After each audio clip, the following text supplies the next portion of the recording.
Builder. I am persistent. I am eager to help. I'm a risk taker. I am inspired by the possibilities of entrepreneurship. I am a leader. I am a thinker. I am a doer. I am a perfectionist.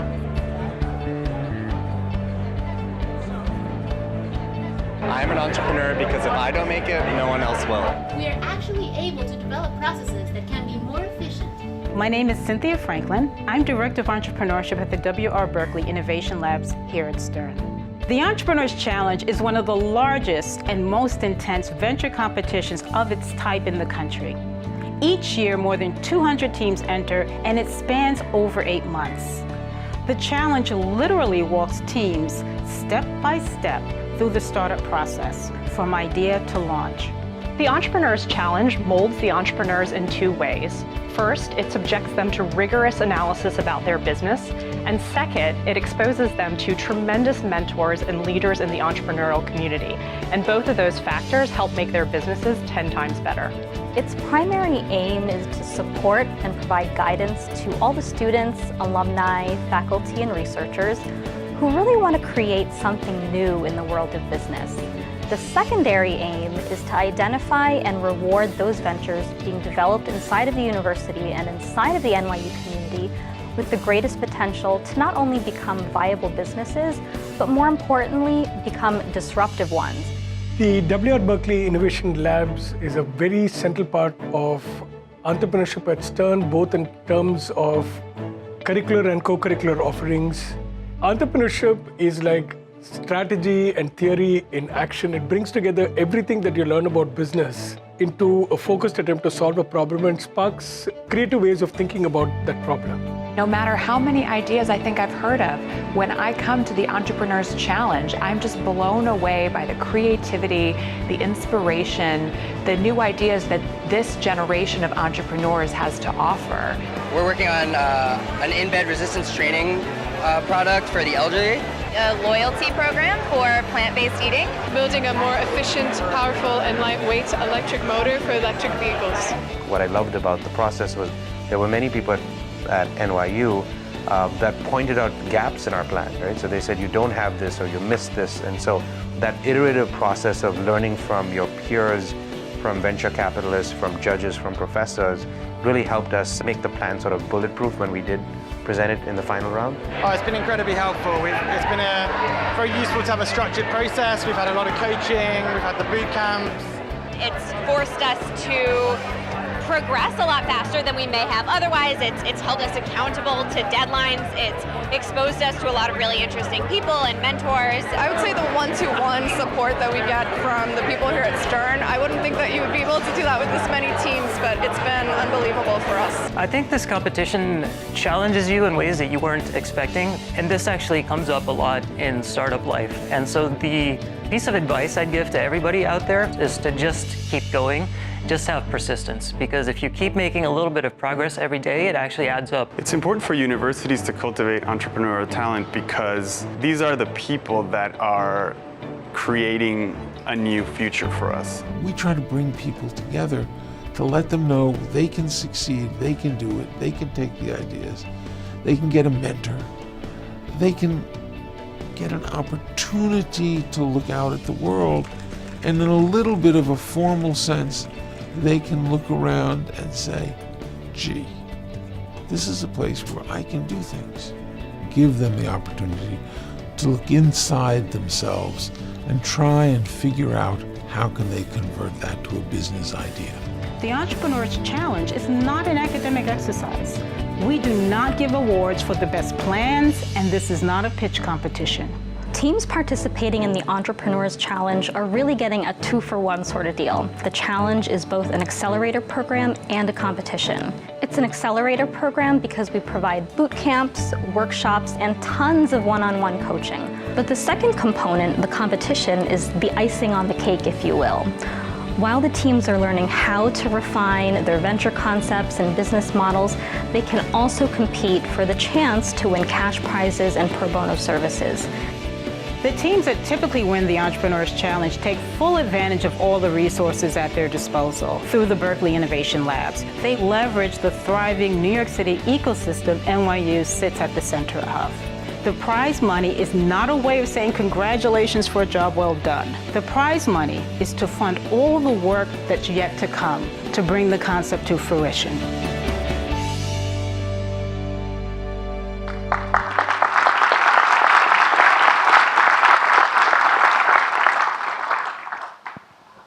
Good evening, everybody. Welcome to the event this evening. For those of you who don't know me, I'm Raghu Sundaram. I'm the Dean of the Stern School of Business, and it's my pleasure to welcome you all here. So every year at this event, the thing that always captures my fancy the most is the air of suppressed excitement in the room. And believe me, I'm as excited as any of you. If I stumble over my words tonight, it's entirely because of that. So we are really celebrating three different things here today, related things, but different things. First of all, the 14 finalists who've survived grueling competition over 3 rounds to get here today. Congratulations to all of you. Secondly, also not just the finalists, but the 243 teams that participated in the competition, featuring 500 individuals who came from 19 different schools and colleges of NYU and its global campuses. Thirdly, we are celebrating this year the 20th anniversary, 20 years of the 300K Entrepreneurs Challenge at Stern. These 20 years have seen amazing ideas come forth. This, for example, as you may have observed the year, this is the 10-year anniversary of Pinterest. Pinterest, as all of you know, had its IPO this year. It's now a $13 billion company. We don't know which of you in this audience is going to make it to this video in 10 years' time, but I hope many of you do. So on that note, let me keep my remarks short. Whether you're here as a participant, as a coach, as a judge, as just an observer, welcome to Stern, welcome to our home, welcome to one of the centers of entrepreneurship at NYU. We are very proud to participate in the entrepreneurship activities at NYU, to be an important contributor to the entrepreneurship ecosystem in New York City. 2 final comments.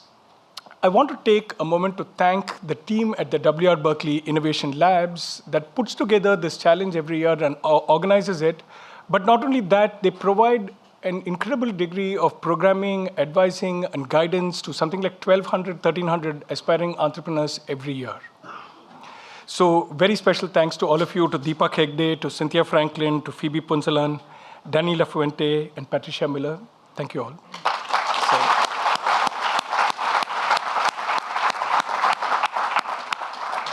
Secondly, and lastly, I have the privilege and the pleasure of welcoming NYU's first couple, so to speak, our president, Andy Hamilton, and his wife, Jenny. When we were growing up, I'm sure you heard this phrase from your mothers, I heard it many times, actions speak louder than words. Andy does not have to tell us, Jenny does not have to tell us how much they love NYU and they love Stern. Last night was one of our big alumni events, and Andy and Jenny attended it despite having to attend another NYU event, another major NYU event just before that. And all of this on the night of their 38th wedding anniversary. Greater love hath no couple. So, thank you. So without further ado, Andy Hamilton. Thank you, Andy. Raghu, thank you very much. But what I did tell the audience yesterday was that I might not make it to my 39th wedding anniversary. So that was one of the challenges. Or you entrepreneurs have, as you contemplate, as you recognize the excitement of this evening. And I want to just say how pleased I am to be here, both of us, to be celebrating with all of you a very special event. And as Raghu has said, this is a special event. And this year is a special year, the 20th year of the challenge. And let me add my congratulations to the Berkley Innovation Labs on 20 magnificent years of bringing focus, of bringing entrepreneurship here to NYU. And this challenge, this entrepreneurship challenge, really has become a great tradition at NYU. Of course, we all know it's based here at Stern, but as the president of the whole university, one of the things that I like so much about the Entrepreneurship Challenge is that it attracts students, it attracts alumni, it attracts staff from across the entire university, every NYU school, every NYU college, many different departments represented in the teams who've participated over these past 8 months. And it allows us to reinforce a really important message at NYU, and that's a message that all of you in this room know well, that innovation matters. Creativity matters, not just in the world of business, it also matters in the humanities. It matters in the world of engineering. It matters in education. It matters even in dentistry. And to have representatives from across the different schools is a very, very important thing for me. But even more than that, one of the great challenges of a university president is to make more than the simple sum of the parts. And one of the things that the Entrepreneurship Challenge fosters and emphasizes, and I think we will hear it as we hear the names of the finalists. I don't know them yet, but the one thing I do know is that they come from different schools within single projects. So the Entrepreneurship Challenge fosters collaboration. It fosters cross-disciplinary interactions. And for a university president like me, that makes my heart beat faster because it shows that we are collaborating across schools and creating truly new things. People often ask me what sets NYU apart from other universities that I've worked at. And what I often answer is that simple word I used a second ago, creativity. Creativity, yes, in the academic world, but creativity, as we heard earlier on in the video, in this entrepreneurship challenge, which is not an academic exercise. It's a very clear set of goals to achieve something specific, to achieve a prototype, to achieve a business plan, to achieve something that can become a real business. That is true creativity. And at NYU, we have an abundance of ideas, creativity, and innovation across the campus. And so for me, this is such an exciting event.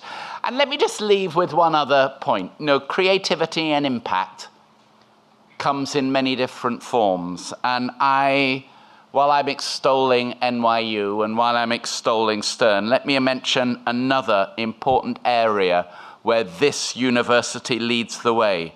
NYU produces more female founders of companies at twice the rate of MIT or Stanford. We are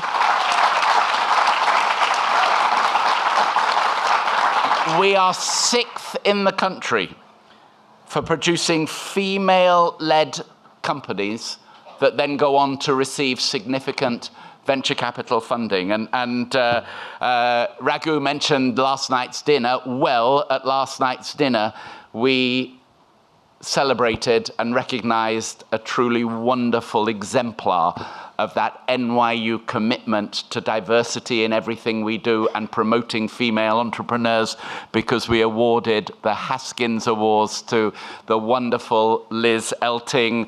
Many of you know Liz created her company in an NYU dorm and then took it to become the leading translation company of the 90s and early 2000s. TransPerfect was its name, and she is a perfect example of that commitment. And we see in the room here this afternoon many who will be the future Liz Eltings and will go on to make your mark in the world of business. So to all of you participants, to all of you finalists, to the winners, And even those who aren't the winners, congratulations to every one of you, because you've achieved great things already by going through this grueling 8-month process. And we are looking forward to watching what else you are going to do in the future with your ideas, with your creativity, and with your drive. Good luck, everyone, and well done.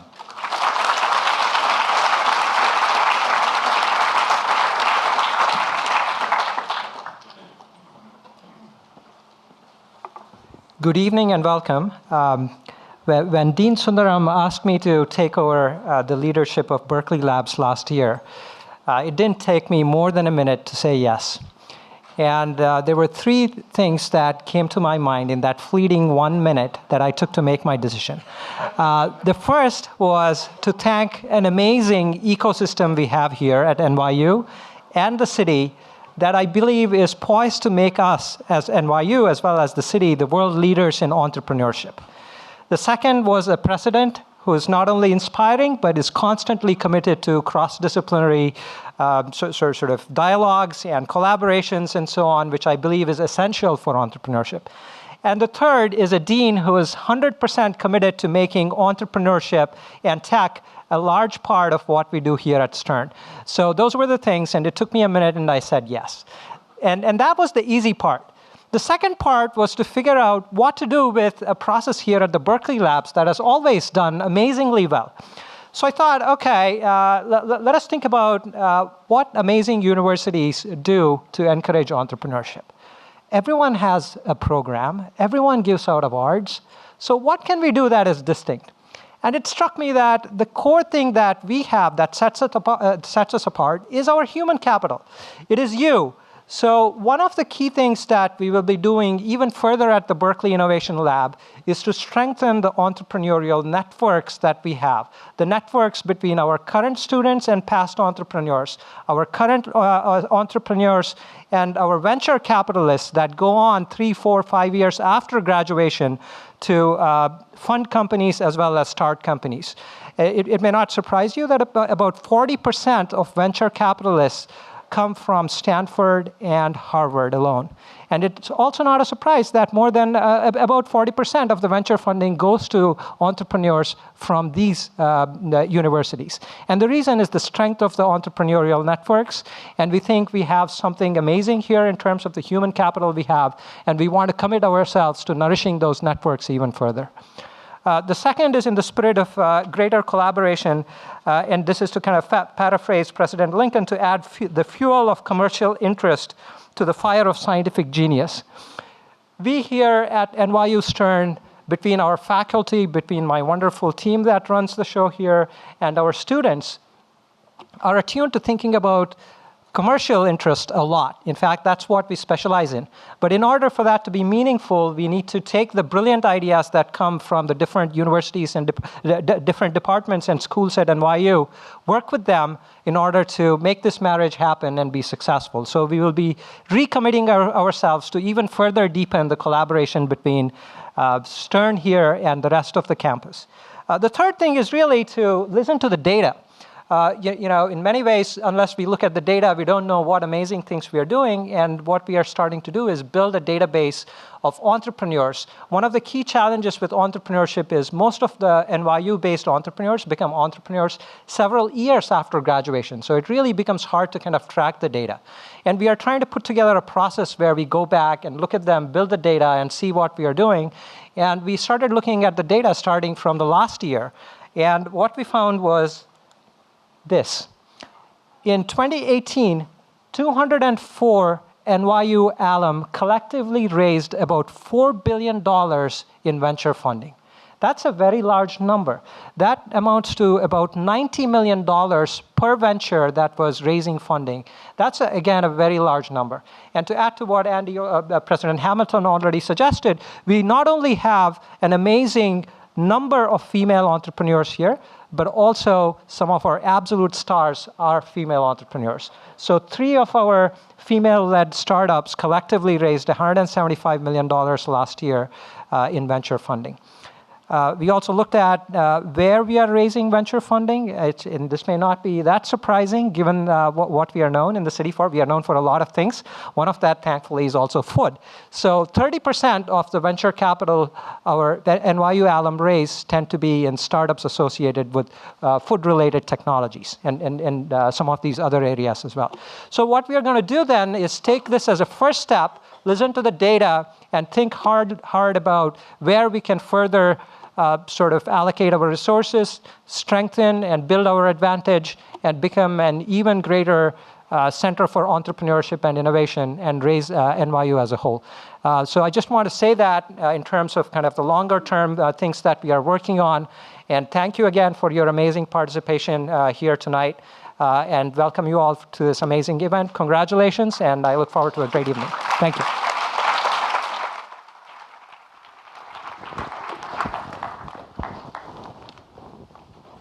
Hi, everybody. How are you? Good to see you tonight. A lot of familiar faces. How many of you were with us on day one when we did the kickoff in this room? Well, okay, the teams, good. So it went fast though, didn't it? How many of you have been with us since the start of the day and were watching some of the presentations in the individual rooms? Well, Frank, you don't count. Oh, okay. Well, you had to be there. Okay, so you guys are really committed. We want to thank everyone who's here tonight to essentially uplift NYU startups. Entrepreneurship can be very lonely, it's very daunting, and it really does take a village. In fact, it takes a small city, and so it's really important that you're here to support the final 14 tonight. Just a quick note, for those of you who are engaged in social media, we have a hashtag, what is it? Hashtag 300K challenge. Appropriately enough, imagine that. All of our outlets are at NYU Innovation, so you can tell I don't do a whole lot of this, but hopefully you will tonight. I thought it might be helpful to provide a little bit of an overview of how the teams got here tonight, just to set the stage, if you will. So it's been mentioned that in the fall that we kicked off with 243 teams. They were put through all kinds of tests and rigor. Oftentimes in this room, we had boot camps on Sundays. Remember that, guys? Remember the Sunday boot camps? We had clinics. There's coaching and advising. There were 3 different rounds of judging, and essentially they're here. And there were 5 major categories we were looking for. One is with regards to strategic insight. So we wanted to make sure that these teams had developed a strategic insight into the area that they were looking into. 2, okay, you got us convinced. How about customers? Is anyone going to care that they are going to launch? 3 was product design. And so we did prototyping, and we had other workshops around how do you workshop around your design.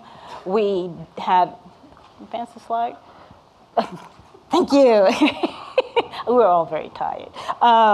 Business modeling, and then launching. And that's basically, can they really pull this off? And so that's what the judges were doing today in terms of assessing how well the teams answered all these very important questions. So they had 9 minutes. There were some Q&A, to present. Not tonight. No, we wouldn't get out of here if they all had 9 minutes now.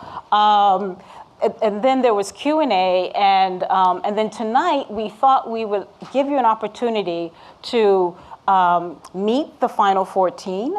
There are 3 different competitions as part of the Entrepreneurs Challenge: New Venture, Social, and Tech. You have a program with you, so please follow along. There are brief descriptions in there about all of the teams. And so you're going to get a little taste of them because they're going to come up, show their explainer videos, do a little mini presentation, and then you'll have a chance to vote for your favorites as we progress through the night. So sound like a plan? All right. So to shepherd us through this process, We have a very special guest here. Well, actually, he's not a guest. He's part of the family. Steve Garrow is graduated in '89, MBA, so he's an alum. Yay! He's an entrepreneur. He's a serial investor.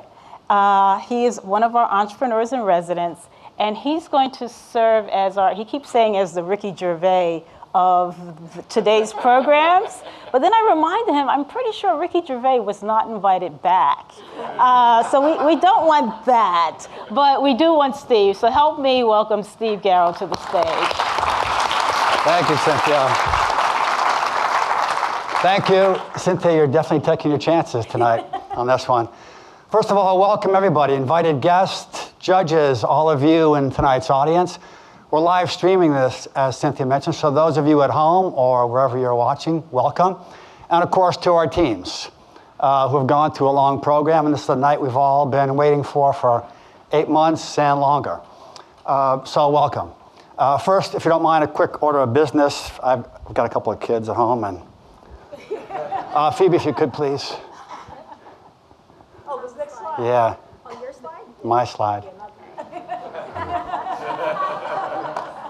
Thank you. It's not for me, it's for, yeah. So first, a little bit of housekeeping for tonight. The way the program will work is teams will come up, they'll take the microphone off of the microphone holder, microphone platform, and they will give a 3-minute pitch, a shortened version of what they did today and have probably given for the last several weeks. Then their explainer video will come up, and then they'll stick around for a really short Q&A right afterwards. The first segment we'll do tonight is the Tech Venture Competition. So, and this is sponsored by the NYU Innovation Venture Fund. Frank Romalowski and his team run this project. And first, we want to show you a past winner of this particular competition, Ephemeral. Doug, if you would, please.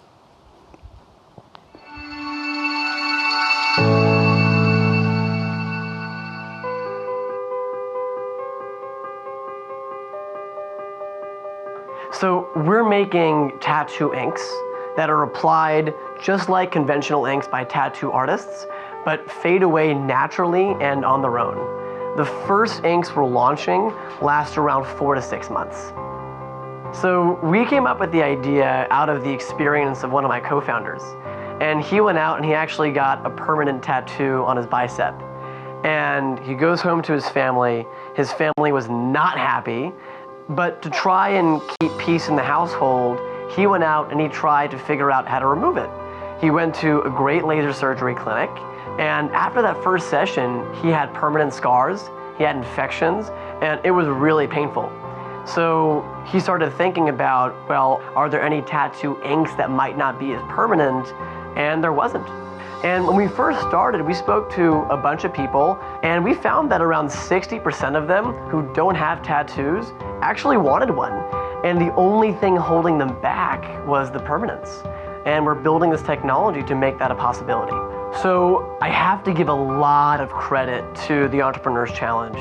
That was what we entered in back in that summer, and that was how we got our feet off the ground. And that gave us all the support and structure we needed to teach us, what do we even think about on day 0? What do we think about on day 30, 60, 90? How do we even take this idea and build a company around it? And we were grateful enough and lucky enough to win that Entrepreneurs Challenge, which gave us $75,000 to make this company a reality. Since the challenge, we have gotten our own lab space. We did a bunch of research and actually fundamentally shifted the technology a total of 3 times. And at this point, have raised a bit north of $4 million from some incredible investors, and have taken the tech from labs all the way to human testing. NYU has been a tremendous supporter from day 0. Techstars has been invaluable in helping us go from, I guess, the university scale to New York scale. And some of our current investors, Canaan Partners, Primary Venture Partners, and a whole host of other folks have really been instrumental in helping us build our business. I guess right now there's 3 things that I'm really focused on. One is building out our executive team as we get closer to launch.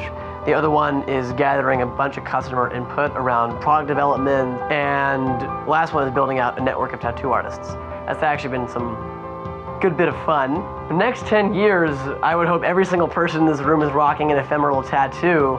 But I see ephemeral tattoo shops, I see ephemeral ink and other tattoo shops, and I see a fundamental cultural shift in the world of tattooing where there's this beautiful hybrid between permanent ink and ephemeral ink. I think the word entrepreneur carries this implication of a decision. Like there was a moment in time that I sat down and I said, I am going to be an entrepreneur. My name is Josh Sakai, and I don't think of myself so much as an entrepreneur, more so as just a guy that's following his dreams and building something he cares about.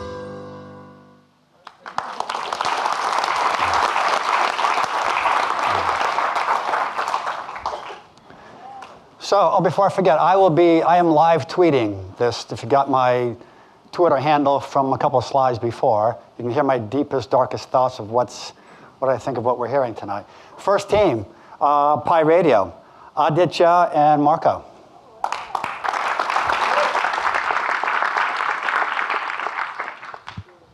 Thank you, Marco. Is this on? Yes.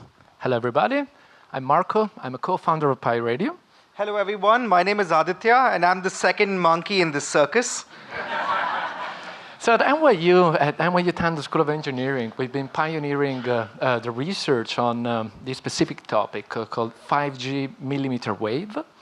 And that's the reason why we're here today, to share with you our grand vision that we've developed over the last 5 years, which is establishing the de facto technology for wireless communications of 5G and beyond networks that includes drones, robots, cars, and smartphones. Well, there are only three things that we are certain about in life. Number one, death. Number two, taxes. And the third thing is the fact that the data requirements demanded by customers is only going to grow.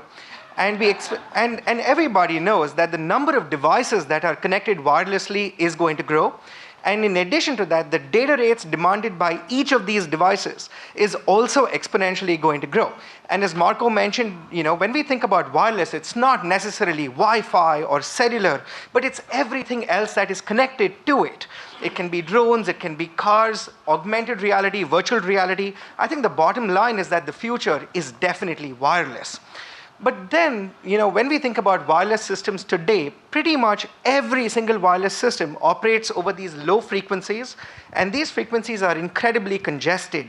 And simple physics tells us that if we have to provide the wireless data connectivity that the world demands, we have to move away from the frequencies that are currently used today and move to these much higher frequencies known as these millimeter wave frequencies. Now, of course, right?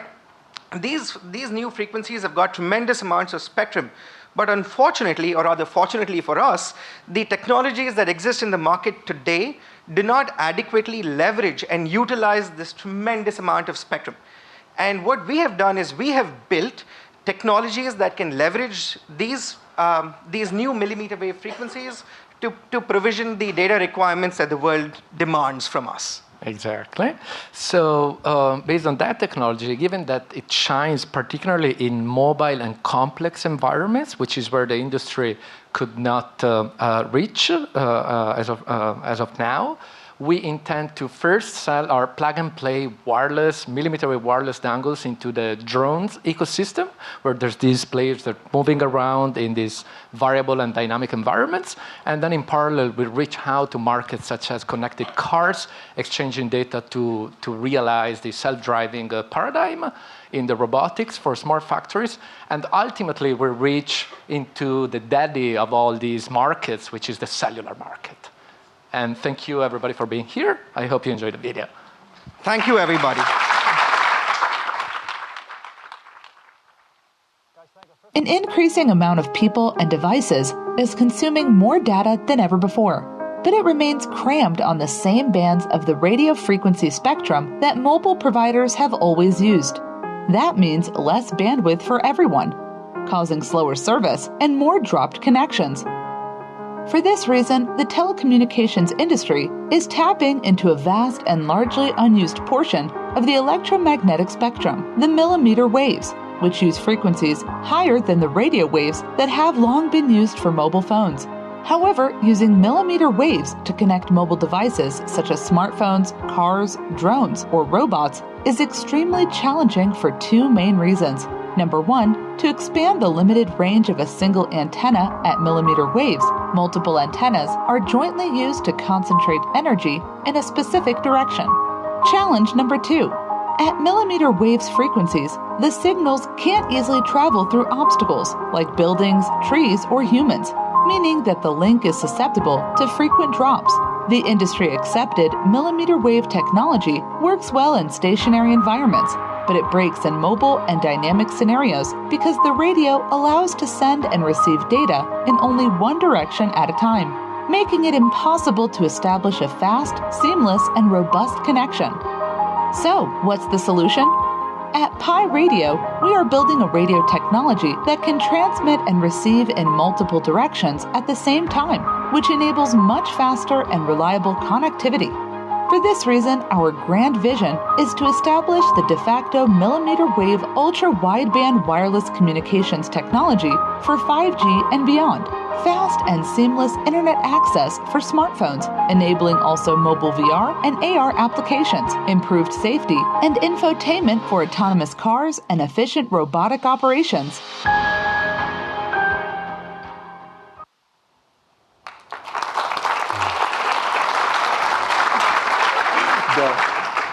Guys, thank you. What's the next big developmental challenge you guys have with the product? What's the next hurdle for you to get this to market? Okay, so thank you for the question. So we just received our first prototype systems about 2 weeks ago, and we're in the process of bringing it up, which we will be able to do in the next couple of weeks. And once we implement the algorithms, then we'll be able to miniaturize everything down to a single ASIC, which is a chip. So then our system will go down from being the size, maybe about 12 inches by 6 inches, down to the size of your fingernail. And once it is miniaturized down to that level, it can go into consumer devices. Got it. Thanks, guys. Thank you. Thank you.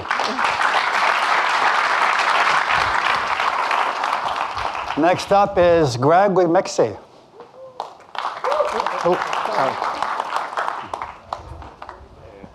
We'll grab one of these.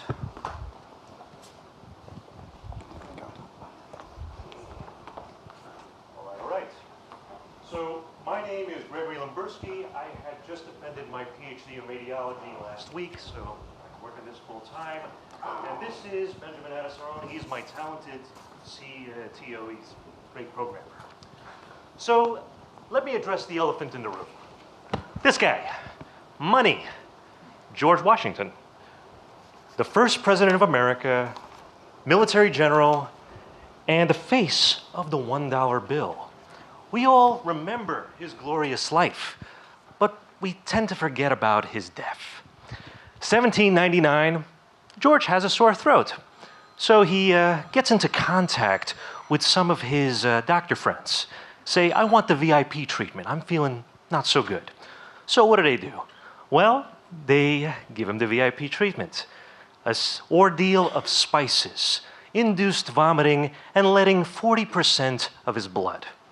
To their surprise, he died later that day. Well, how are we doing in 2019? Well, we've gotten a little better for sure. We have now wonderful technologies like the MRI and medical imaging, which could diagnose internal diseases non-invasively.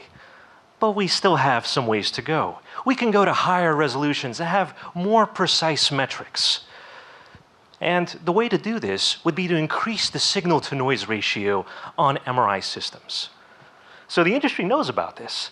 And the way to do it is to sell you a better, more expensive MRI scanner.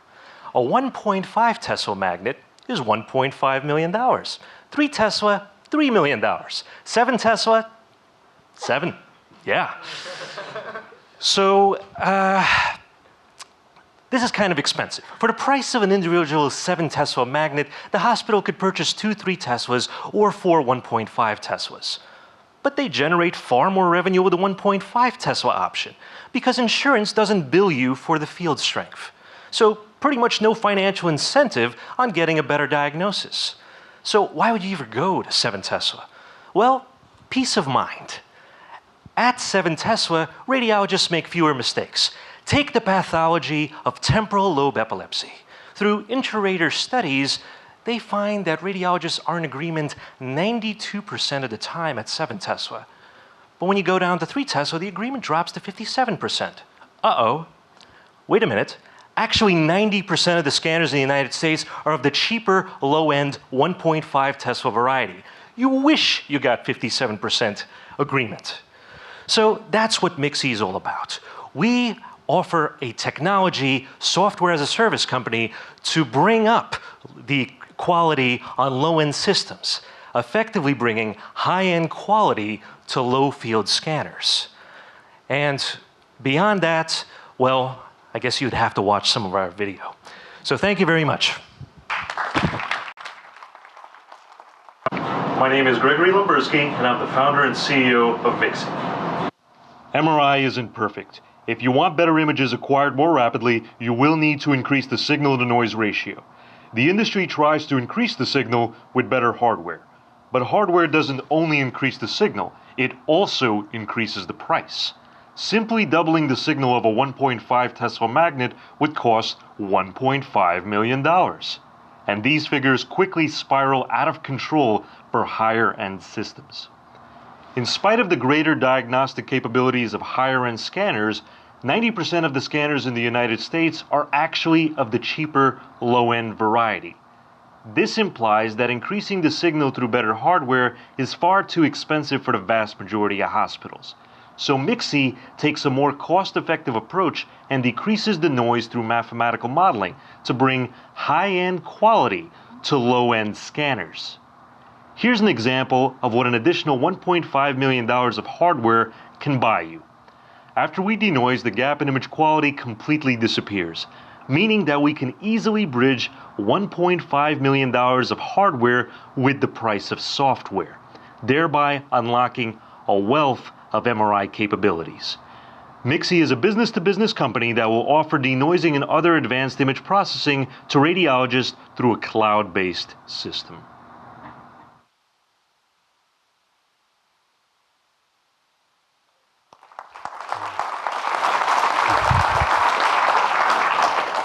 Very nice. Greg and Ben, quick question. Medical equipment can be difficult to get accepted sometimes when you're selling to hospitals and providers.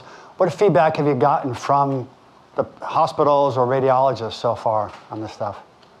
So on the topic of feedback, in fact, maybe we've done a little bit too much research in this community. So our software has been floating around for quite some time, about 2 to 3 years. And we have close to 120 publications across 20 different countries. So it's been taken out of our hands. The clinicians want to use it. But first you need to get FDA approval. And for this application, given the amount of research we've done, 2 to 6 months, it should be on the market. Got it. Thank you. We've heard, sorry, I was just going to add on, but we've gotten explicit interest from a number of different hospitals and radiology departments that as soon as our software is clinically available, they'd like to have it implemented and ready to go. That's great. Great feedback. Yeah. Thanks, guys. Thank you.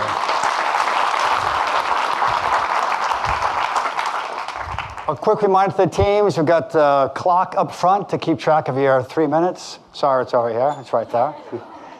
Be aware of that. Our next team is React Power. Ria?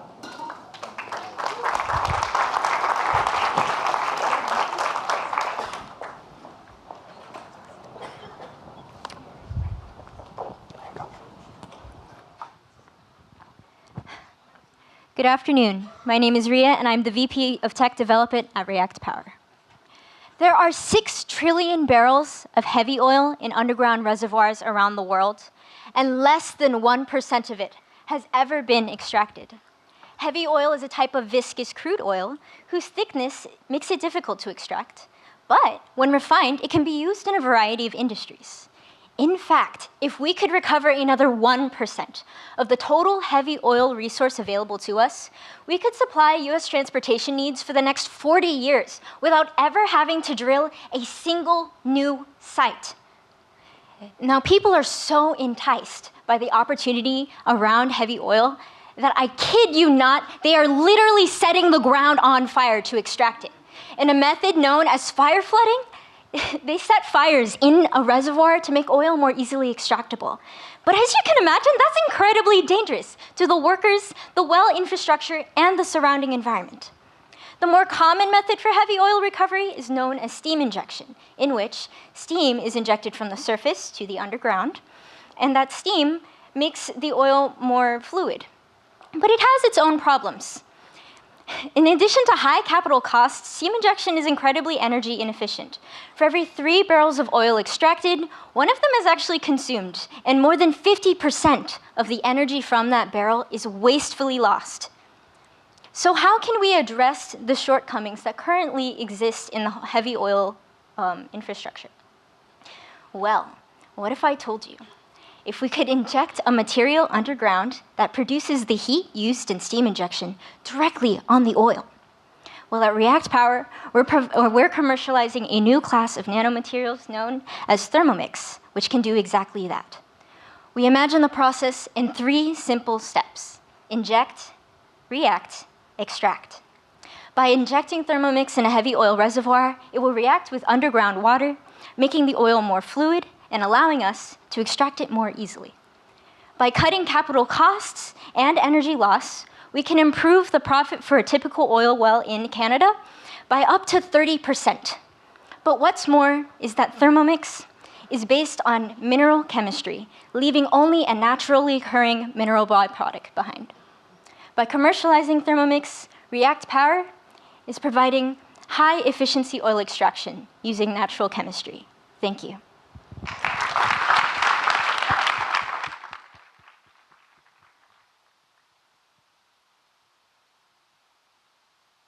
The current infrastructure surrounding heavy oil recovery is dangerous, inefficient, and costly. But what if we could supplement energy losses and operational costs for these methods? We at React Power are commercializing a new class of nanomaterials called Thermomix and have been optimizing its performance for heavy oil recovery applications here at NYU. When Thermomix reacts with water, it produces large amounts of hydrogen gas and heat, which can be used to lessen the viscosity of oil. This allows us to extract oil more efficiently. Our technology hinges on 3 value propositions. We offer cost-effective oil recovery by enabling a 50% increase in oil yield. Our technology is highly integratable into current infrastructure, minimizing capital cost. And most importantly, Thermomix relies on mineral-based chemistry, leaving no harmful byproducts behind. We have put together a highly qualified team with extensive technical, entrepreneurial, and business expertise. Thomas, our team leader, has successful experience co-founding a material-based startup. Our R&D is currently supported by highly motivated graduate and undergraduate researchers, Ria, Daniel, and Brian. And business development is headed by Sarah, who has business strategy experience in the energy sector. We are advised by Dr. Miguel Modestino, an assistant professor at NYU. Together, we are React Power, providing efficient oil extraction technology using natural and sustainable chemistry.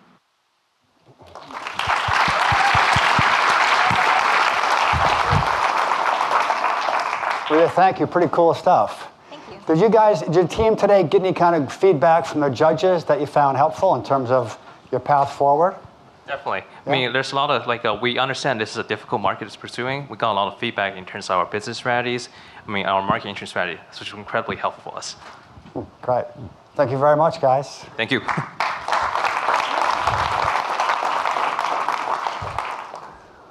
Blue Instrument, Yi. There you are. Thanks. There you go.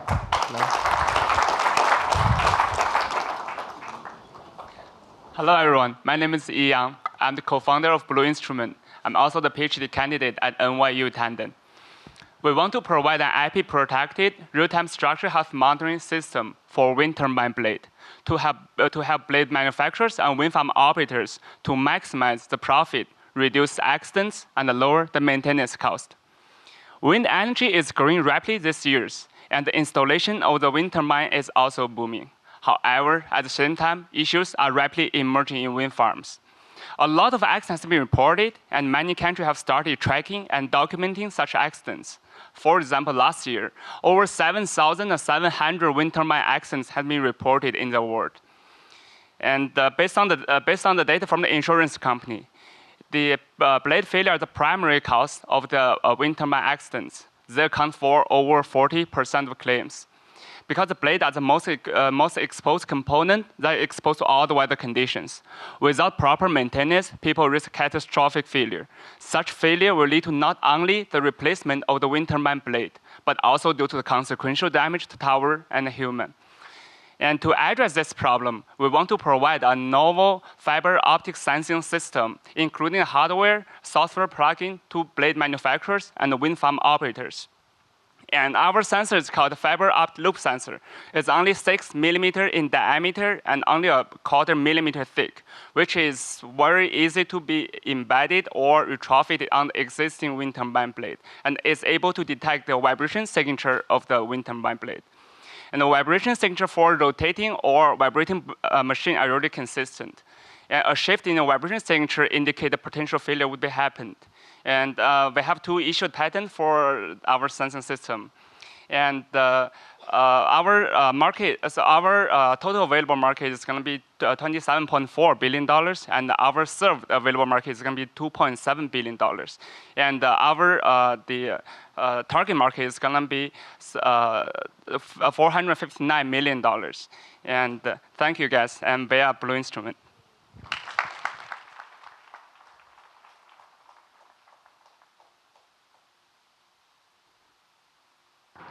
Wind energy is growing rapidly this year. Close to 500,000 wind turbines have been installed all over the world. However, at the same time, issues in wind farms are rapidly emerging. Over 40% of the wind turbine accidents are caused by blade failure. Without proper maintenance, the accidents cost millions of dollars to wind farm owners. Not only the replacement of the blade, but also due to the consequential damage to the tower and human. To address this problem, we invented a fiber optic loop sensor to detect cracks and abnormalities in wind turbine blade. Our fiber optic loop sensor is able to detect the vibration signature of the wind turbine blade. So normally the vibration signature of a rotating or vibrating machine are consistent. A shift in vibration signature will indicate a potential failure. Due to its small size, low cost, and high sensitivity, on wind farm with 100 turbines, we can save at least $12 million compared to the other inspection methods. We want to provide an IP-protected structural health mounting system for wind turbine blade to help manufacturers and wind farm operators to maximize the profit, reduce accidents, and lower the maintenance cost. We are Blue Instrument.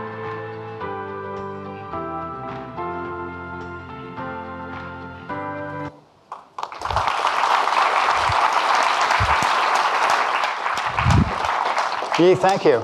So this is a big problem, obviously. Now, you guys can detect these vibrational issues. Does it communicate right to the operator and they can shut down a system, or how does that work? Yes.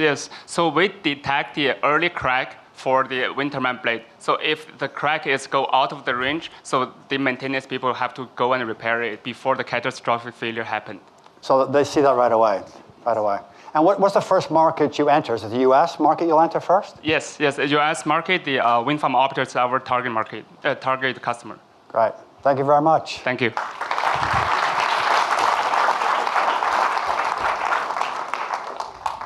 Flare agent, Rashid Abi.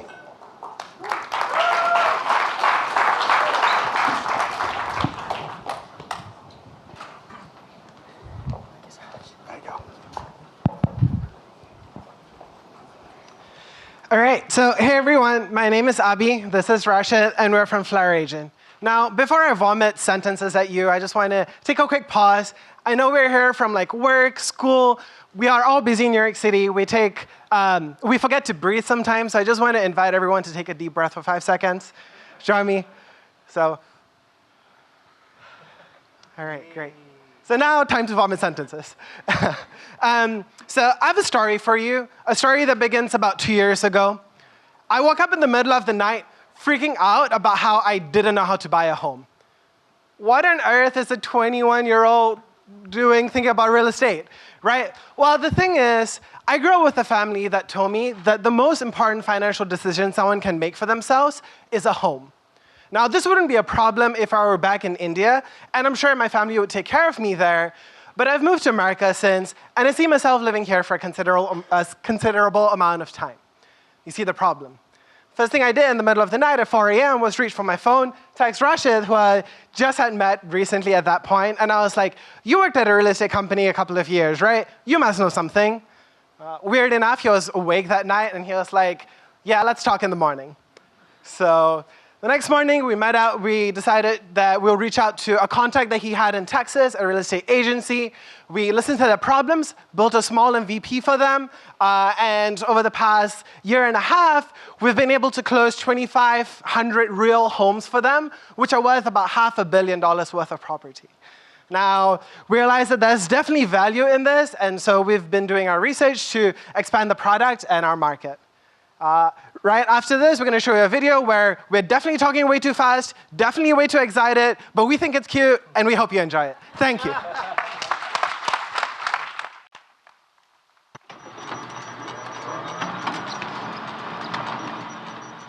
My name is Rashid, and this is Abi. We're the co-founders of FlareAgent. And with FlareAgent, we're trying to simplify real estate transactions. So assuming that I'm an agent, I can create a transaction on FlareAgent, and I can invite my client. As the buyer or seller, I can communicate directly with my agent. I can also schedule appointments and schedule phone calls. I can see a list of all the documents I need to review and sign, and view all the progress from directly within the app. So now that I have all the documents in place, I can push it up to my head broker for quick approval. I can also invite third parties such as insurance companies, title companies, and lawyers who can all view the transaction, and so it'll be really quick and really cheap.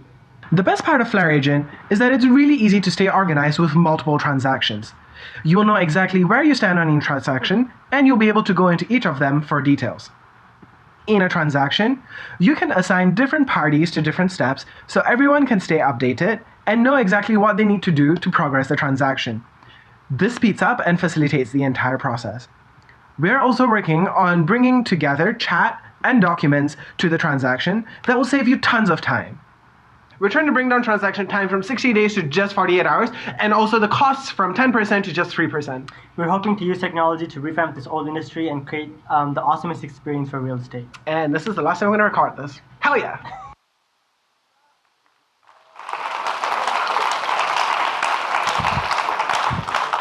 Thank you, guys. That was great. Now, I listen to podcasts a lot when I'm driving. I don't have time, but you were definitely on 1.5 or 2 times speed. I think you were between 1.5 and 2. I'm pretty sure. Who's the customer for this? Is it attorneys, real estate agent? Who is the main customer here? Yeah, the customers are real estate brokerages, usually teams that are like small to mid-sized and are really looking to grow really fast. Does it matter if does my attorney have to be on this too? Does that help? They don't have to be on this now. Doesn't have to be. Yeah, it's for the agent primarily. Got it. Okay. Thanks, guys. Thank you so much.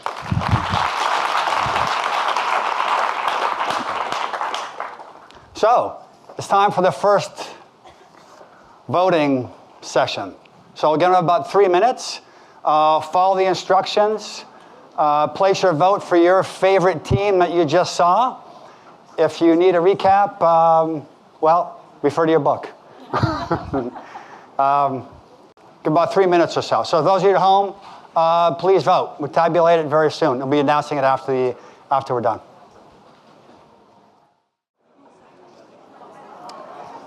Ladies and gentlemen, we're now ready to move on to the social venture competition. First of all, thank you, judges. Thank you to the teams who have participated here.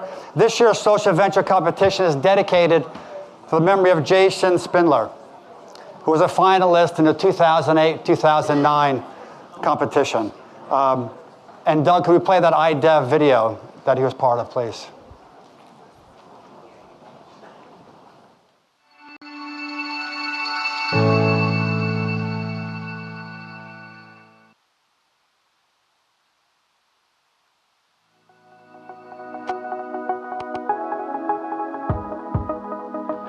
My name is Patricia Chin Sweeney. I went to Stern and graduated in 2010.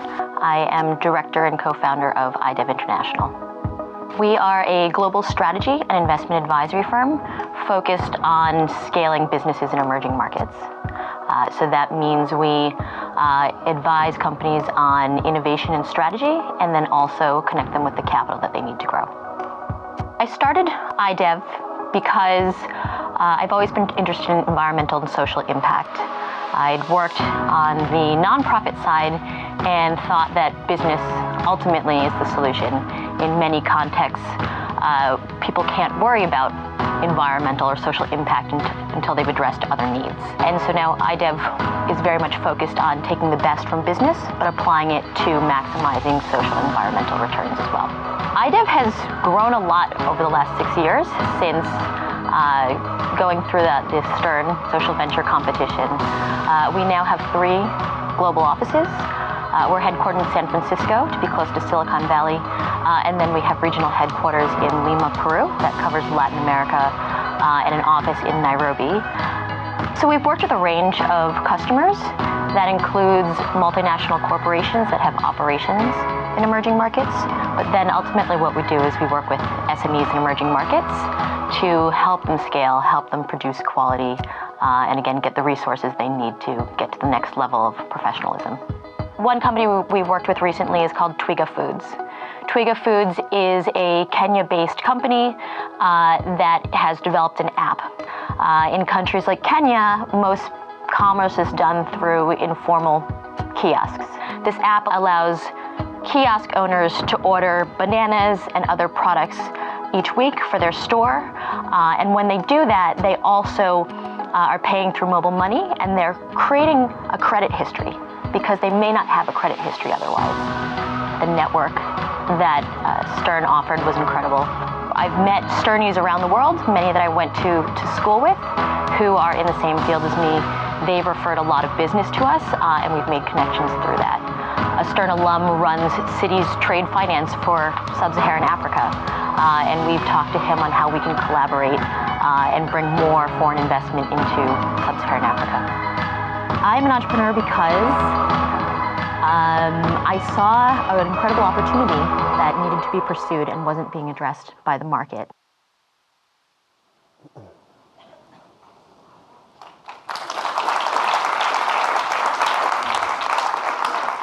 Let's go out to Jason, his team, and his family. IDEV is still working at this. They're still active and doing some great work. So for our social venture teams, first up, C-Straws, Antonio, Sophie.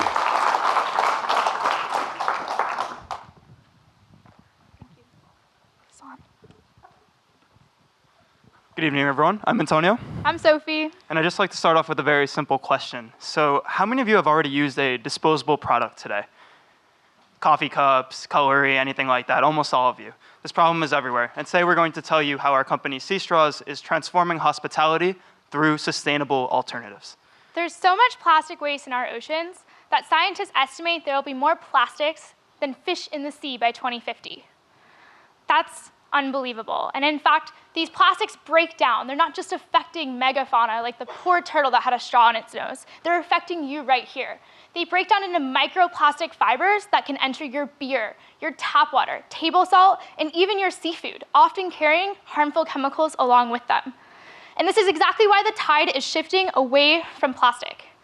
Major corporations and cities and states and countries like the EU have already committed to banning and reducing their plastic waste, starting with banning plastic straws.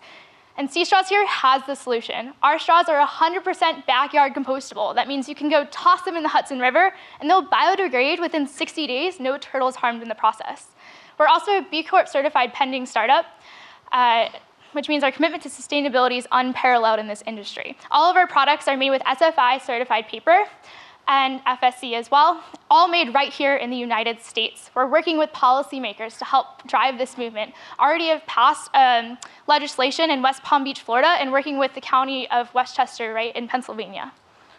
Thank you, Sophie. So if we look at how we've aimed to scale this company, it's through partnerships with nonprofits. So our 2 core partners, one of them is a Surfrider Foundation, of which we have a contract with them that actually markets us to a network of over 500 plus ocean-friendly restaurants nationwide. And also we've worked with Oceanic Global, which has brought us to some local New York City restaurant chains, such as the Butter Group and Tao Group. Now, what these organic connections have brought us in the bottom-up part of our brand and over a network of over 100 brand ambassadors around the country has brought us to a point where our first 75K in sales were actually all through organic growth. People coming to us directly. We've had large chains, such as Sweet Green, even knock on our door. Not to mention, we're used in all of NYU's dining halls. It's very fun for us.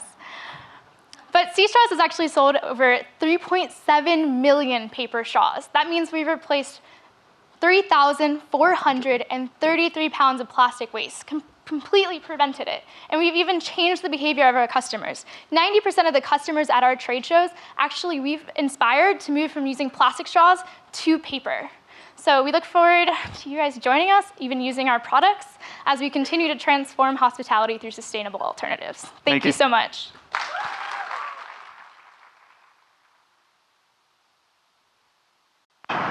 People, corporations, and governments have begun to rally around an issue, one that is important enough to cross political, socioeconomic, and geographical boundaries. Today, this issue is washing up on our shores. 267 marine species are currently affected by the more than 5 trillion pieces of plastic already floating in our oceans. And straws have become the tip of the spear in this plastic war, with companies such as Starbucks, Marriott, and Disney World already pledging to ban plastic straws. They are set to become a relic of the past. However, one question remains. What are our alternatives? I started Sea Straws with the goal of developing a simple product, a sustainable straw, that can drive a movement to save the seas. By developing made in the USA biodegradable paper straws, reusable steel straws, and accessible silicone straws, we are the alternative. Imagine a world where these do not exist. Oh look, another one. Approximately 15 million plastic straws are used each day in New York City, and you can help Sea Straws change that by using our incredible alternative options. If New York City can take the lead on this issue, more cities will follow. Seattle has done it, and we can do it here too. We are all stakeholders in the future of our planet, including you, large corporations, cities, and even countries. Together, we are the current that will drive this movement.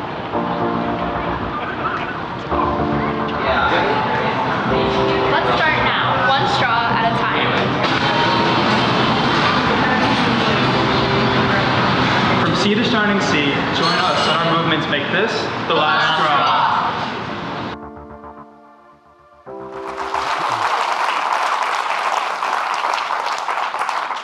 Thanks, guys. Great video. Can people tell the difference between the plastic and the paper when they use it? I mean, absolutely, you can tell the difference. Yeah, it feels different. Yeah. Yeah. But ours are really sturdy. They're sturdy. Yeah.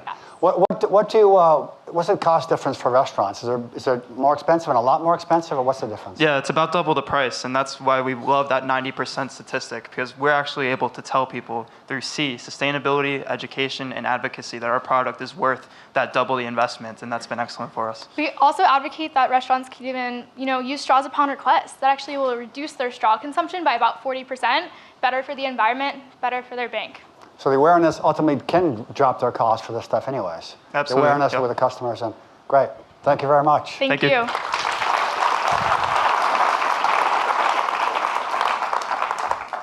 Please welcome Dotted Square, Francois and Justin.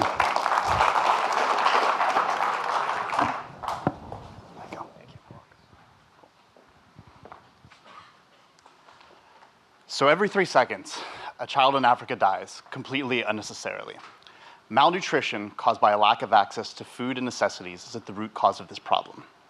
What if for the groceries you buy, up to 20% was lost due to waste or even was stolen? This is the problem facing migrant workers sending money back to their families in Africa.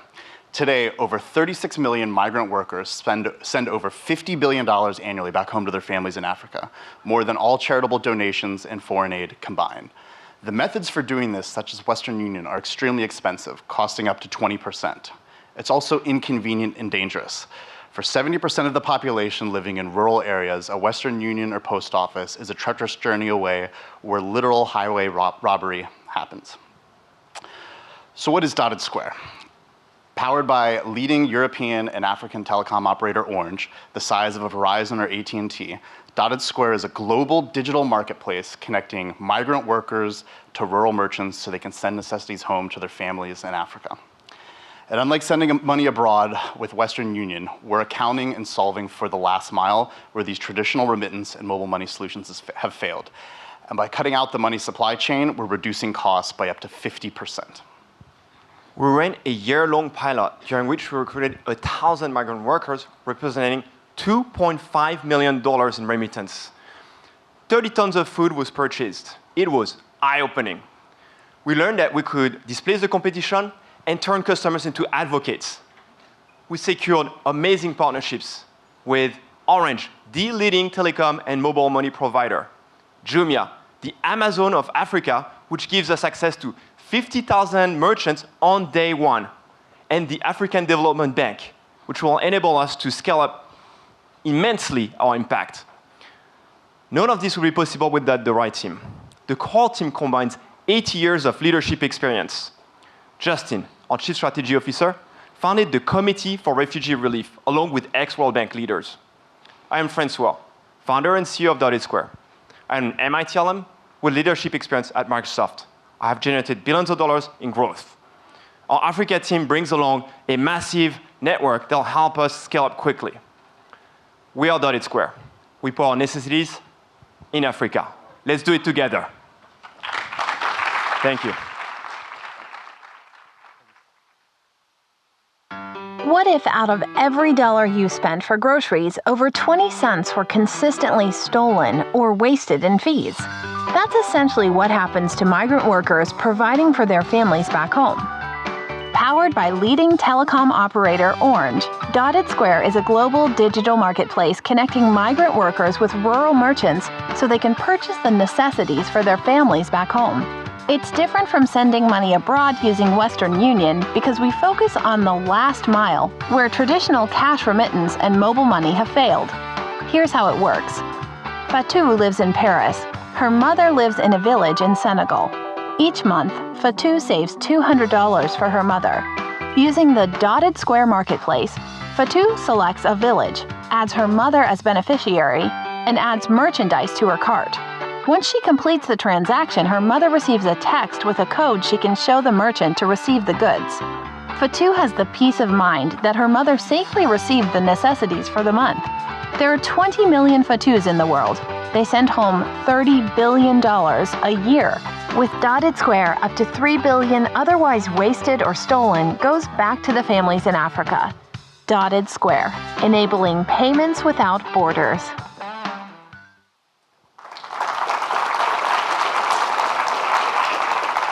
Francois and Justin, thank you very much.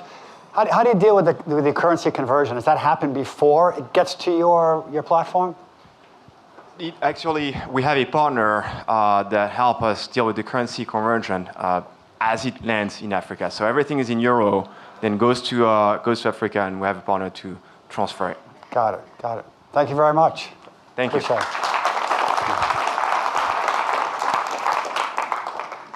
Quick reversal. Asher.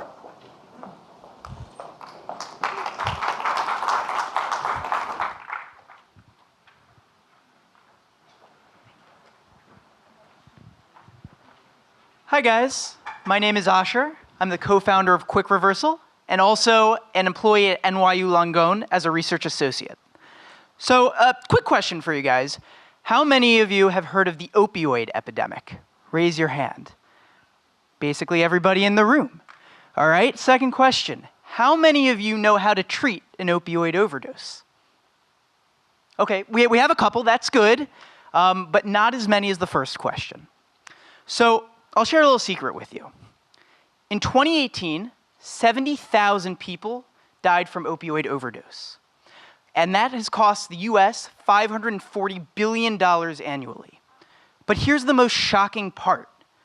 The majority of those who have overdosed are people in opioid treatment centers wanting to get better.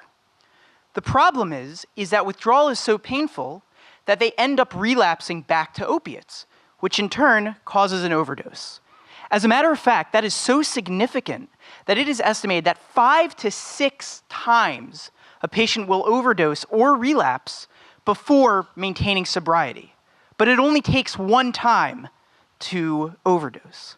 Now, the good news is that there is a drug that can fix all of this. And administered in the appropriate amount of time can actually save lives. But here's the problem. Since 2012, drug manufacturers have upped the cost of this drug 500%, and you need someone to identify somebody who's overdosed and have the drug on them to revive the victim. So, that's all good and well, but if you call 911, it takes about 7 minutes for them to arrive with the drug. Brain damage can happen in less than 4. So what if we took that 7 minutes and brought it down to 0? Quick Reversal is a medicine patch that can automatically sense opioid overdose at the time of an event and automatically give the appropriate drug if necessary. This allows patients to remain in long-term treatment centers where they can go back to achieve sobriety over the long term while maintaining a safety net for themselves. I want to tell you one last thing, which is this. As an EMT, as a volunteer EMT, the amount of times that I've seen naloxone used is far too many, and there are far too few who have access to it. For the small cost of $20, we can provide access to patients around the world to have access to both safe and critical treatment when needed. Thank you.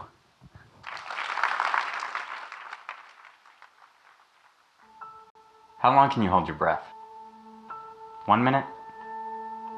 Maybe 2? If you're overdosing on opioids, you won't be able to breathe. And after 5 minutes without breathing, brain damage can occur. But an ambulance takes an average of 7 minutes to respond. The good news is the antidote to opioid overdose, naloxone, exists. If someone doesn't recognize you need help in time, chances are slim. So it's no wonder that in 2017, over 70,000 people died of opioid overdose, the majority of whom were already in treatment and working towards recovery. But what if we could reduce that 7 minutes down to 0? Quick Reversal is a medicine patch. When applied directly to the nose before opioid use, it automatically detects overdose and releases naloxone when needed. Simply prime before use, place it, and take it out when finished. Even though less than 16% of individuals receive treatment, the opioid epidemic still costs the US $520 billion annually. Our plan is simple. Provide a safety net for those in treatment. This will give patients the ability to remain in the long-term care that's necessary to overcome opioid addiction without the constant threat of overdose. For $20 a patch, we use a value-based care system in which public health agencies and insurance providers purchase our product in bulk and then deliver it to their patients directly. Because when patients get better, treatment costs for providers go down and everyone wins. We are Quick Reversal, and we believe everyone deserves a second chance at life. Don't you?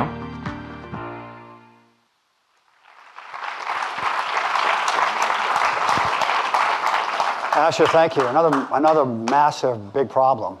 I mean, what's the approach into the marketplace with the product? Yeah, definitely. So right now, there are no devices that can administer this drug automatically.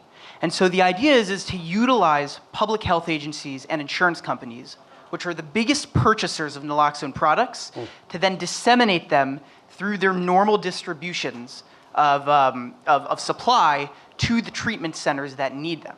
And because we are both a manufacturer for the drugs and a bulk distributor, we can cut out the middlemen of normal pharmacological negotiations, which drops our price significantly. Right. Thank you very much. Thank you. Thanks.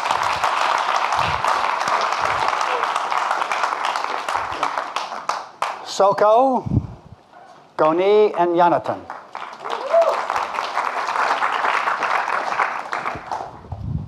You're welcome. Good evening. My name is Goni, and this is my partner, Jonathan. And we are here to talk about SOCO, Seeds of Collaboration. We have extensive experience in consumer packaged goods and in building and scaling startups. I spent 6 years at Procter & Gamble, and Jonathan was a founding team member for 3 startups.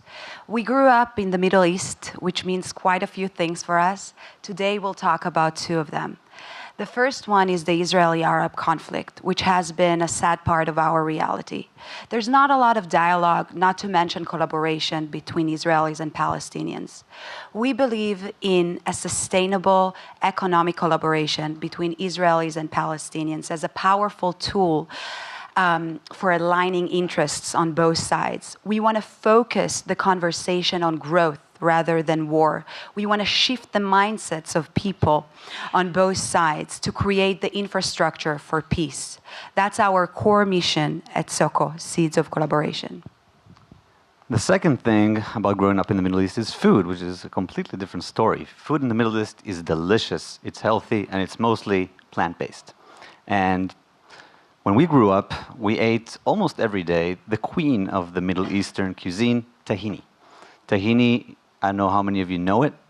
Tahini? All right, the revolution's coming. So, tahini is made out of nothing but sesame, and it is an incredibly versatile and delicious superfood. Tahini, we're bringing tahini to the smooth, nutty, flavorful tahini to the American consumers for the first time. Our mission is twofold. We want to make people eat healthier, delicious, plant-based food, and at the same time create more collaboration, economic collaboration in the Middle East. We're a partnership between Israelis and Palestinians, joined together by this mutual love of tahini and a desire to create more of this collaboration as an infrastructure for peace.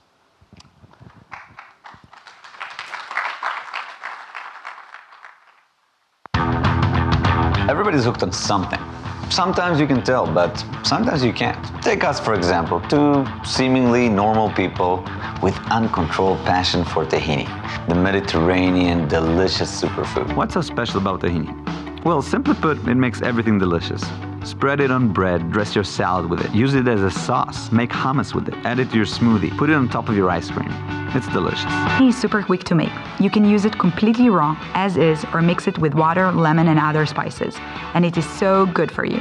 1 portion of tahini contains 20% of the recommended daily protein consumption and 10% of the iron you need. It's low on carbs and saturated fat and has 0 sugars. All this magic with only 1 natural ingredient, sesame, and nothing else. A true superfood. We moved to the US, a beautiful, grand, yet tahini-less country. I mean, there is some stuff out there that is called tahini, but it's like calling this pizza. Go on. Anybody who tried real tahini is dying to get it here. And millions haven't even experienced the magic. This tahini is made by a Palestinian family that have been producing stone-ground, authentic tahini for 5 generations. We saw an incredible opportunity for Israelis and Palestinians to collaborate around a common passion. And with this vision, we started SOCO, Seeds of Collaboration. We believe that economic collaboration creates bridges between communities, and to help seed more bridges with every tahini jar you buy, we donate to meet the Middle East entrepreneurs of tomorrow.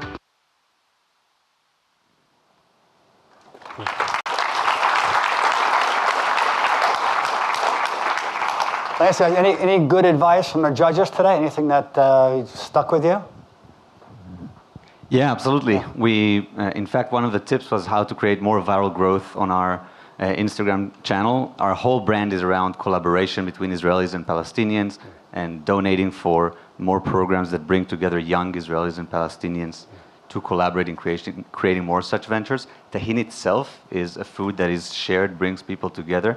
And one of the great practical advice that we got was to create a campaign around sharing tahini with people that you don't know and sharing that story online. And these kind of viral hacks and practical advice is what makes this program great. So we were really happy to get that. Terrific. Thank you very much. That's it for the social portion. So vote. Vote strongly. Vote passionately. About 2 minutes. 2 minutes for voting. 2 minutes. So, on to new venture. First of all, thank you, judges. Thank you, the teams and the new venture. A reminder for the teams. Ben, our expert clocker here for the 3 minutes. In case you are on one-time speed, pay attention to him. First up, Gig Finesse, Mir.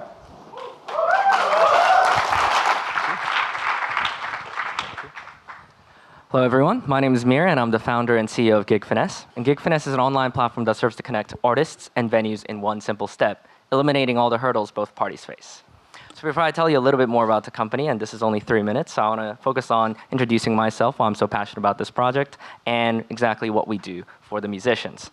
So I'm a current senior here at NYU, and up until about a couple months ago, I was actually on track to applying to medical school. And a lot of people ask, hey, what does this pre-med kid know anything about the music booking industry?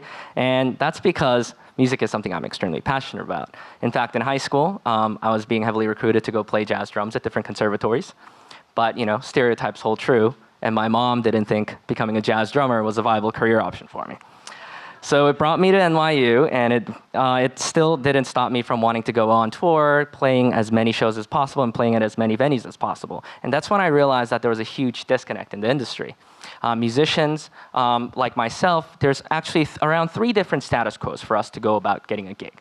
First, we can either cold call, cold email, or hire a promoter that can basically guarantee us a gig. And on average in New York City, they take around 50 to 60% cut of the musician's pay. And usually, oftentimes, they require a contract that you sign, which states that, hey, if I don't bring a certain number of people, I actually owe the promoter money.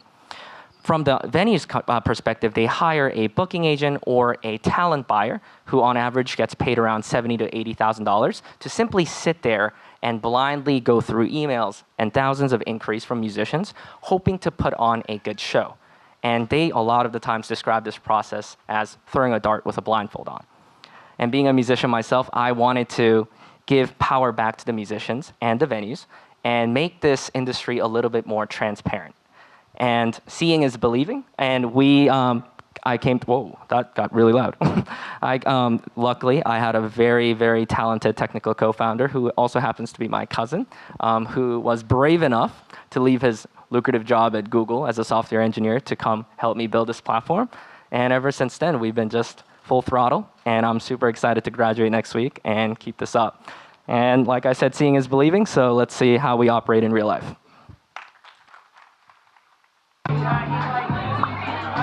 Gig Finesse connects artists and venues to create unforgettable shows. Here's how it works. Sign up is easy. For artists, just enter your email and create a username for your profile. You can customize your page with what kind of artist you are, how big your group is, what you play, and who you are. Connecting your social media accounts and snippets of your music is recommended so venues can get a preview. Just drag and drop. Once your profile is complete, you're ready to start browsing venues that are also on Gig Finesse looking for artists to book. Find one you like and apply. It's that easy.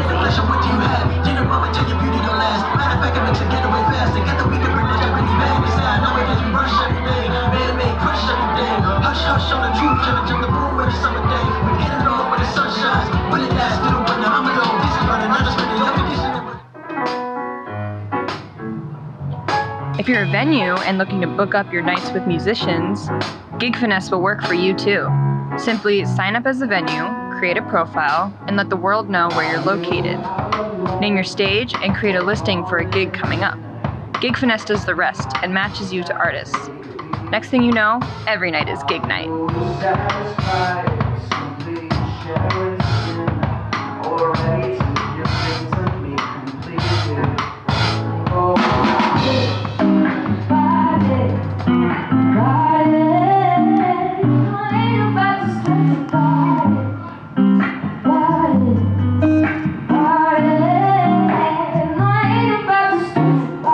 Less time spent finding gigs means more time preparing for them.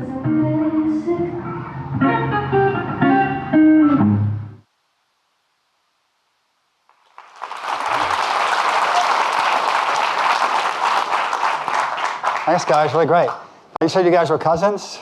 Yes. And you convinced him to leave the Google job, or he... That was my toughest job. That was your toughest job. So I received 3 missed calls from my mom. And that's never a good thing when you have 3 missed calls from your parents. And I hadn't really told my mom about this project for a while. And she was like, hey, so I got a call from your aunt. And I knew where this was headed, She's like, I heard Ryan's, moving to New York City to do this with you. This project that he speaks of. So he moved as well. He moved here, yeah. And left his job. And left his job. And This has got to work. That's the type of commitment we need, yeah. We'll get some tough holidays coming up.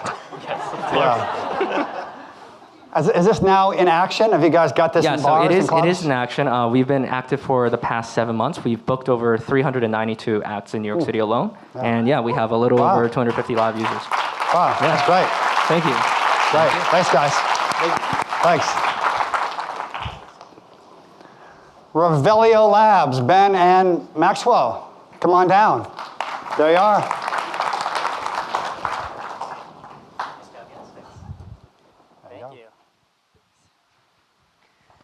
So hi, everyone. We're Revelio Labs, and we provide labor market analytics to help businesses and investors make better decisions. So I'm Ben Zweig. I'm faculty here at NYU at Stern. And before that, was a data scientist at IBM. Prior to that, did a PhD in economics.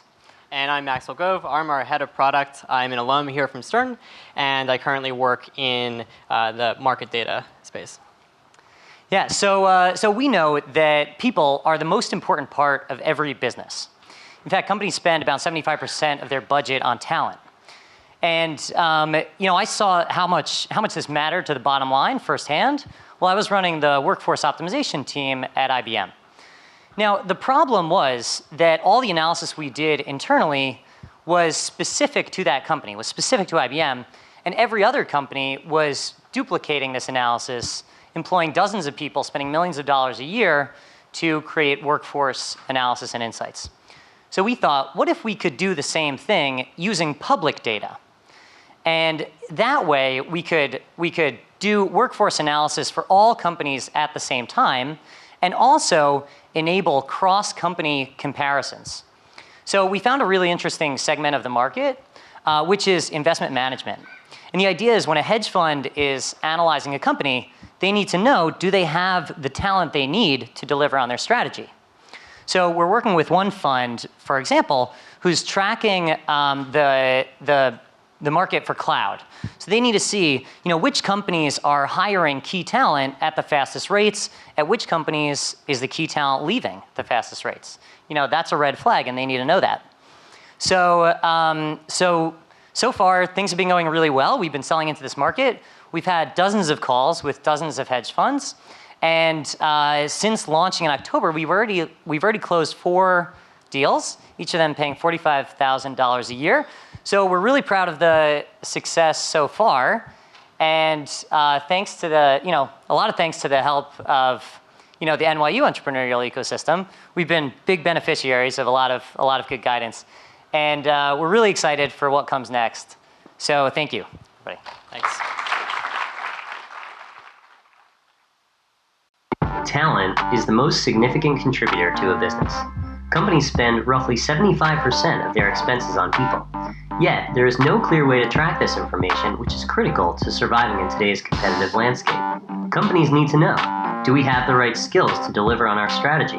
What types of employees are we hiring? What types are leaving? And more. HR departments, recruiters, management teams, consultants, and investors are all looking for detailed information on workforce trends within companies.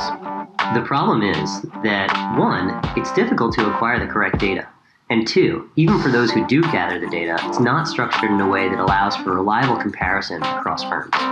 At Revelio Labs, we extract this information using a previously unused resource, online profile data, and we've created a consistent structure to interpret this data reliably across thousands of different companies, both public and private. This information is then aggregated into a user-friendly site where anyone can view the data and generate reports. Let's say you're an HR manager at GM, and you're trying to hire scientists for a new self-driving car unit. You want to know, where are people with these skills located? Revelio Labs can find that information. Or let's say you're an analyst at a hedge fund, and you're trying to track who's winning the race for cloud computing. Is it Amazon? How is Google doing? Revelio Labs can allow you to compare hiring rates and attrition rates by position so that you can make smarter investments. At Revelio Labs, we believe that a consistent understanding of labor market data can empower businesses and individuals to make better decisions. we aim to become the authoritative source of labor market intelligence, bringing scientific rigor to a previously unsophisticated market.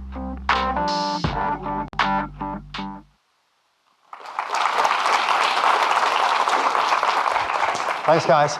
A backward-looking question, if you don't mind. You guys went through the program and did a bunch of the workshops, I'm guessing, right? Any one kind of stood out as really being helpful to you guys? Yeah, I think the one that was most helpful for us was the pitching boot camp.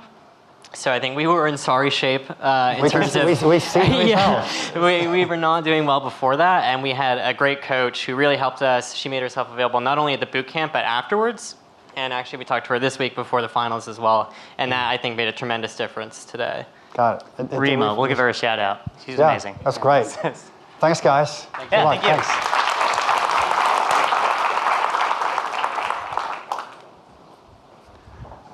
Curb Genie, Colin. Colin, there you are.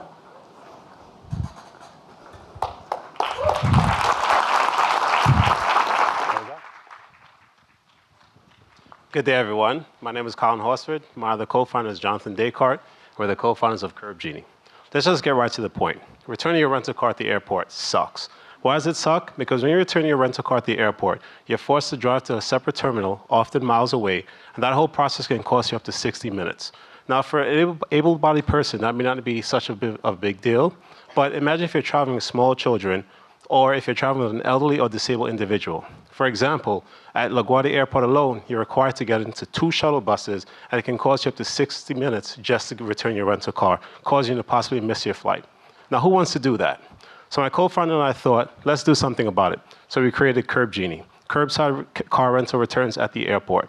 So with Curb Genie, users are able to return their rental cars at the airport's curbside, thereby skipping the trip to the rental car terminal and allowing them to go directly to the curbside and then go into the check-in. Here's how it works. First, you either use our website or our app. Whenever you're using our app, it's a simple 5-tap process to make sure you get a booking. Once you have your booking, you drive directly up to your curbside of your departure terminal, and you leave your keys with us. From there, you go right into your terminal's check-in while we return your car for you. Many people are worried about things like insurance. We actually have 2 types of insurance to cover us. And we'll be happy to say to date, we've had very large airports and also some of the largest rental car companies on board. We were granted a pilot test starting in June, so our official launch date is this coming June. And aside from that, we're also accepted into the Stern Venture Fellows Accelerator Program, which will also be starting in June. So June will be a big month for us.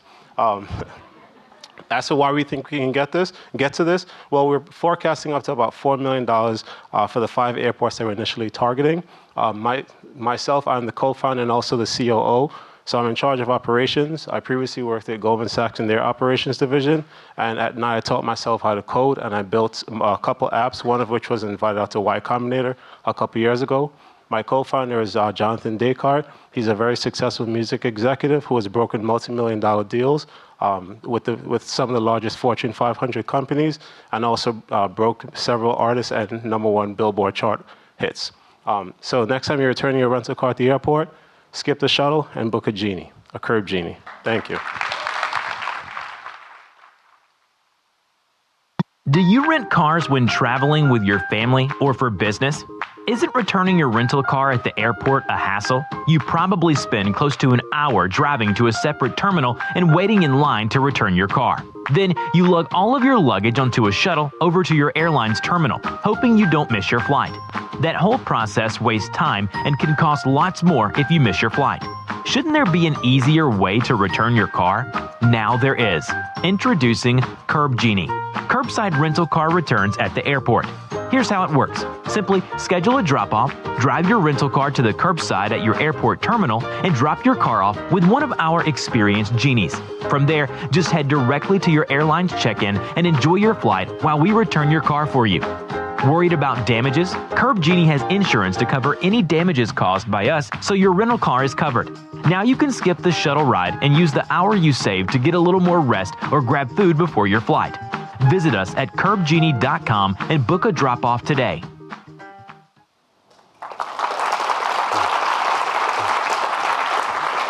Colin, thanks. What are the first 5 airports that you guys are planning on rolling out? So we're looking to get into LaGuardia, JFK, Newark, Atlanta, and Orlando airports. So we're covering the New York area, and then we're targeting Atlanta because it's the busiest airport in the world, and also Orlando because it has the most airport car rentals in the country. Got it. And soon you guys will roll out a feature to bring my car back with a full tank of gas. That's next. That's in the works. In the works. So a couple of weeks. Got it. Okay. A little longer than that. Got it. Thanks. Thanks. Nice job. I got it. Thanks. Carry it away, Rick.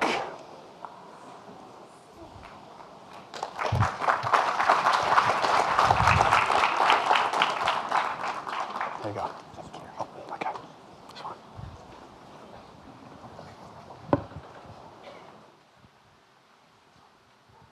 My name's Rick Niederman. I'm Chair of Epidemiology and Health Promotion at the Dental School. I'm also Director of the WHO Collaborating Center, and we're carried away, including our grandkids who are our clinical testers.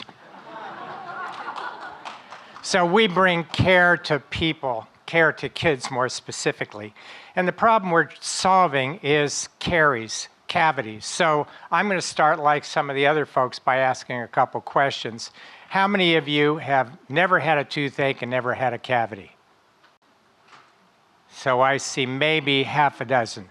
So those of you that have had a toothache or had a cavity, how many of you have been to the dentist and loved it?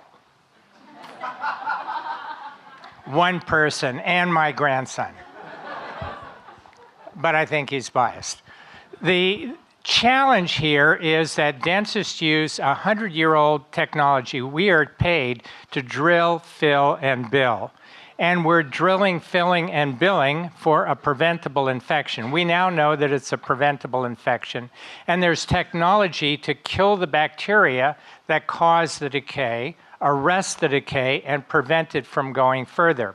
And there's also effectively essentially, I'm going to use an analogy here, a white nail polish that you can paint on teeth and prevent cavities from occurring and fill cavities without any drilling, filling, or billing. Well, we have the billing, but not the shots. So there's no pain, there's no drilling. It takes us about 10 minutes. If you do it twice a year, we can bring care to kids rather than bringing kids to care. So at 10 minutes twice a year, kids stay in school. Parents don't leave work to take their kids from school to the dentist. In terms of impact, current data indicates that kids with decay are 1.5 times more likely to do poorly in school and to miss a significant number of days in school, whether it's for toothaches or leaving school to get care. In terms of what we've been doing, we have been in 6 states in the US and 4 countries building programs and testing programs. Our data indicates that we can reduce cavities by approximately 80%. In New York City, it cost us approximately $50 per patient to deliver this care in a school twice a year, and the insurance companies pay us approximately $150 per patient per visit. So it's profitable, it saves people, kids, from a lot of pain and suffering. It saves parents a lot of pain and suffering. It improves outcomes of education. We're carried away. Thank you very much.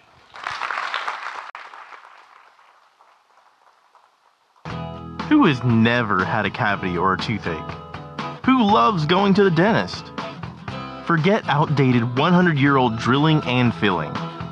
What if your child could be treated in 10 minutes and eliminate 80% of cavities? Care was provided in schools twice per year. Since 2003, Carried Away has been doing exactly this in 6 states through federal grants. Children don't leave school to go to the dentist, and parents don't leave work. No shots, no drilling, no pain. This is our school dental office. We paint on silver diamine fluoride on cavities to kill the bacteria that causes them, and fluoride varnish on teeth to harden them. 10 minutes, twice per year, 80% cavity reduction. No shots, no drilling, no pain. We are excited to be revolutionizing oral health care and to begin commercializing Carried Away in New York State with national and global expansion plans.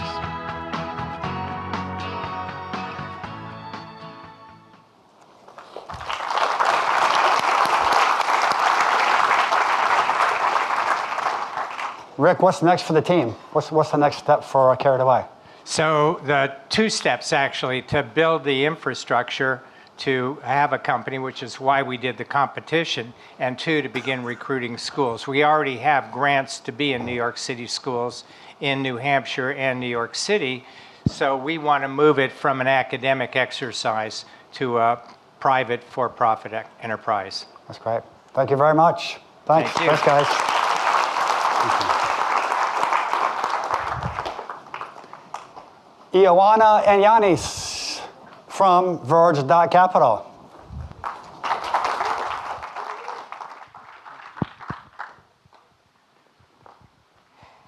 Hello, I'm Ioana.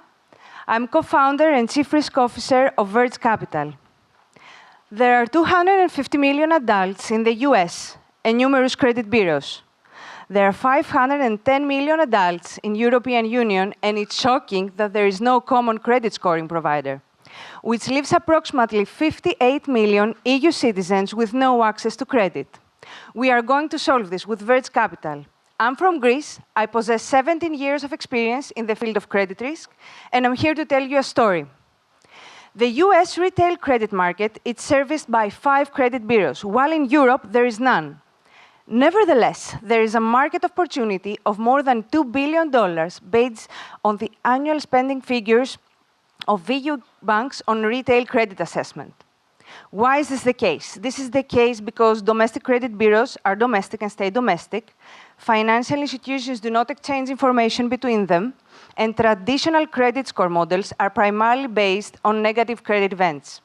What we have done to solve this, we have created a credit score that you can take with you throughout Europe based on the updated EU regulations, and our credit score is primarily based on analyzing the user's transactional behavior, powered by machine learning techniques.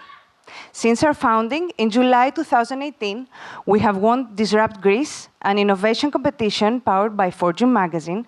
We were one of the 10 finalists of a global competition for female founders powered by Microsoft's Venture Fund. We were awarded an EU grant by DataPitch. We are part of a FinTech Accelerator program by a major bank. And we were awarded a Seal of Excellence by European Commission for the quality of our R&D. Our CEO and NYU alumnus is a serial tech entrepreneur and possesses a successful exit under his belt. I myself possess more than 17 years of experience either in the banking industry or as a management consultant for financial institutions. And we have 2 advisors who are serial C-level executives of multinational banks.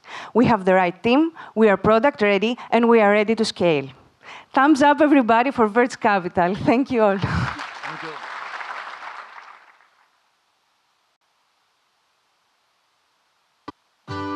$510 million adults live within European Union, and it's shocking that they do not have a common credit score. Banks use outdated and static models that have left 58 million Europeans with no access to credit. Verge.capital is going to be the pan-European credit score provider with the use of machine learning, cloud technologies, and an easy-to-use mobile app. You sign up for Verge.capital. Answer a short questionnaire. You connect your bank accounts. And your credit score is ready for you to use as you see fit. We are committed in empowering fair access to credit for all of us. You can now monitor your credit worthiness and know the actions you can take in order to improve your credit health. It is time that you take advantage of your financial behavior. Verge.capital. Your credit score reinvented.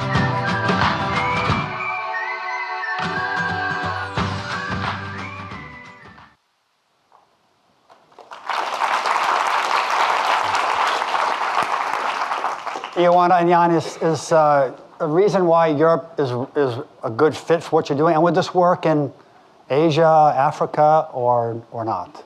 This works primarily in countries that the regulation is forcing banks to open up their data, so consumers can take their data to the trusted third-party provider that they prefer.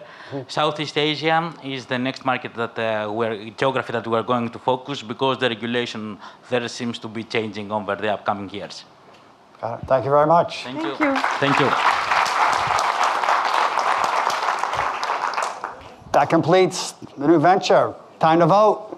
And 2 minutes, please. We're getting closer to the big announcements.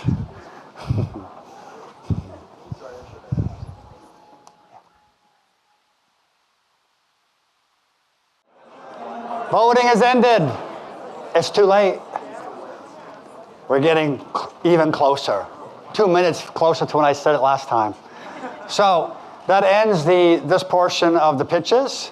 Thank you to all of our contestants, not only here tonight, but who went through the whole program, the whole 8-9 months. Everyone who competes in this makes everyone better, and they all kind of rise to the top, the whole rising boat thing. Anyways, I'm going to turn over to Cynthia, and here we go. All right. Let's hear it for Steve. Thank you. You've been great. Unlike Ricky Gervais, we would have you back if you would have us. Weren't those presentations amazing? Aren't the finalists amazing? All right, so it's time to give out some awards. But before we do, to the teams, but before we do to the teams, there is no way we can do all that we do with just the 3 of us and the 4 of us. It takes a lot of effort on the part of folks that who just feel it's important to support entrepreneurs, who give up their time and talent in order to help this next generation. So Steve is one. We have several in the audience with us tonight, and if you're still here, would you stand if you're one of our volunteers? I know many of you had to leave earlier. Are you still here? Stand, Ed. Oh, hi, Ed. Ed, Gabby, David, Jonathan. Okay. Excellent, and really, I mean, they're here all the time. We make a point of acknowledging them at this event, although we're constantly thanking them and feeding them when they come. But it's important that you get to see them and meet them as well, because they're behind the scenes, again, lifting up these entrepreneurs. And you heard Vikram mention how important that was, how important a role the mentors played in Tote and later Pinterest's success. So what we do is we challenge ourselves each year with identifying one volunteer who's just exemplifies what all of them mean to us, which is they're best at what they do, they are incredibly gifted and giving, and they actually, for some strange reason, never say no. Which is really, really a good quality to have in volunteers. So we had a couple that we were toying with, and we said, well, why do we have to pick one this year? We're going to pick 2. And so the folks that I'm going to ask to come down and ask you to help me thank them are Shanif Danani and Jane Louderback.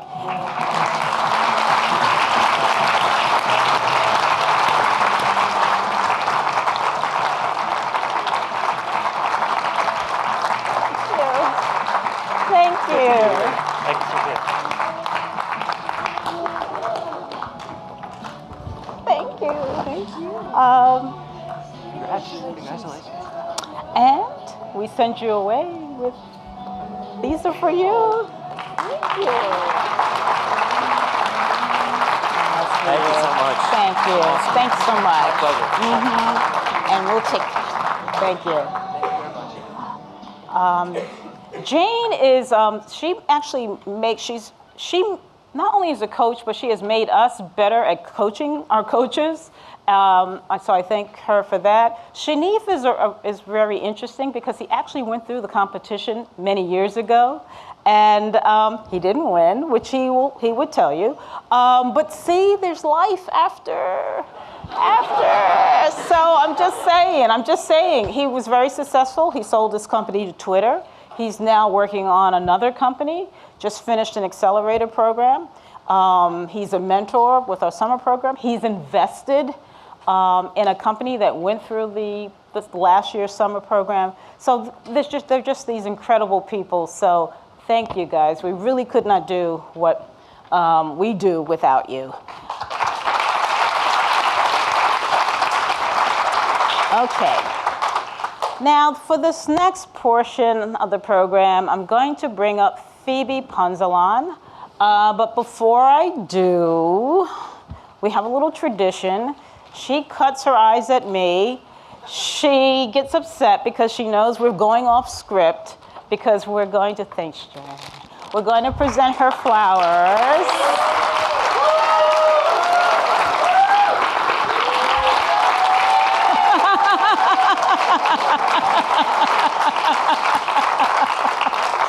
Okay, so she stopped fighting it. Phoebe, for those of you who don't know, manages, we tend to say the day-to-day of the competition, but it's day-to-day, night-to-night. It's an incredible task that she has. I like to say that she keeps the trains running on time, she lays the track, she drives the trains. She just basically makes sure that everything operates so smoothly, and she does it with, I'll stop. She does it with such grace. I literally have had to threaten to lock her out of her office because she stays to ungodly hours. I insisted she not come in the other day when she wasn't feeling well, and so all the teams know how meticulous she is about details and keeping you guys on track. But she's really phenomenal. So we all thank you.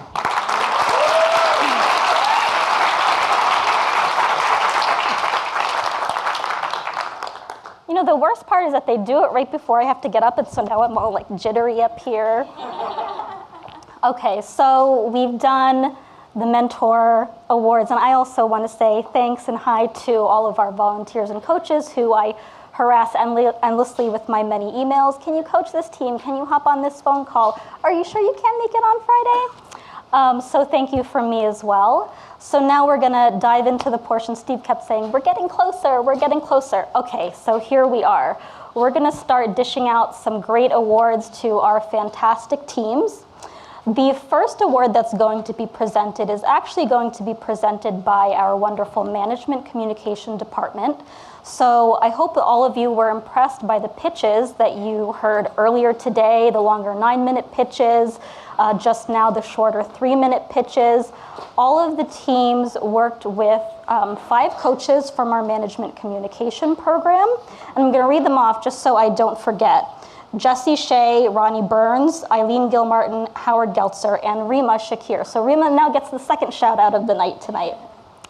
And then we had 3 judges evaluating all of the presentations earlier today, Susan Stellick, Yu Shi, and Jeff Younger. And so I'm now gonna turn it over to Susan to present the award.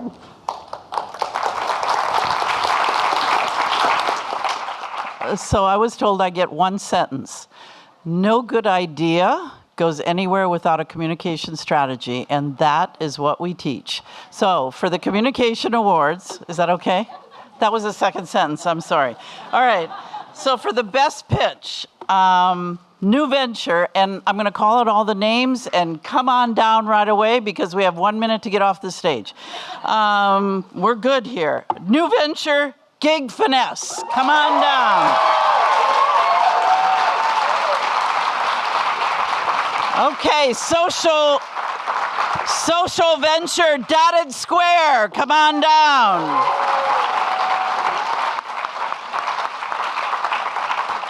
And for the tech venture, React Power.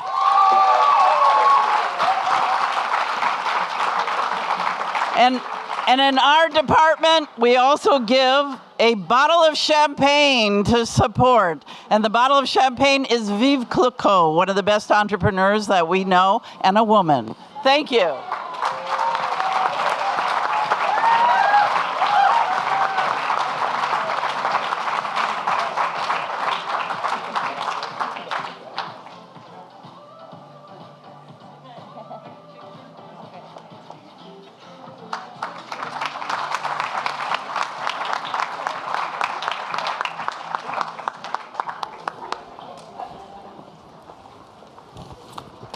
Okay, so congrats to all of the best presentation winners. It is now my honor to present the awards for audience choice. So these are the teams that all of you voted for, the teams that you thought were great standing up here on stage this evening. So same as Susan, I am going to call out 3 teams, 1 from each venture track. All of you can head on down at the same time. We'll take a very quick photo, and then we'll congratulate all of you. Okay, so for technology venture competition, Mixie. Social venture, quick reversal, Gig Finesse for new venture. So Mixie, here you go.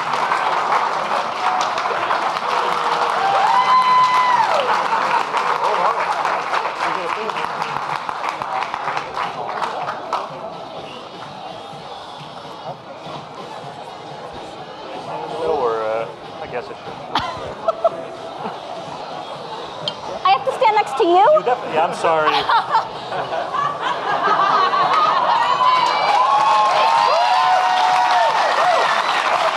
I'll be shorter next time. Congratulations to all of you. All right, so now we're really there. I know all of you, you're just concerned about that money. That is so sad, come on. All right, so we are gonna present Tech, Social, New Venture. So to present the Tech Venture Award, I want to call on our friend, the Managing Director of the NYU Innovation Venture Fund. Did I get that right? Executive Director of the Entrepreneurial, I don't know. You have so many titles. Thank you, Frank.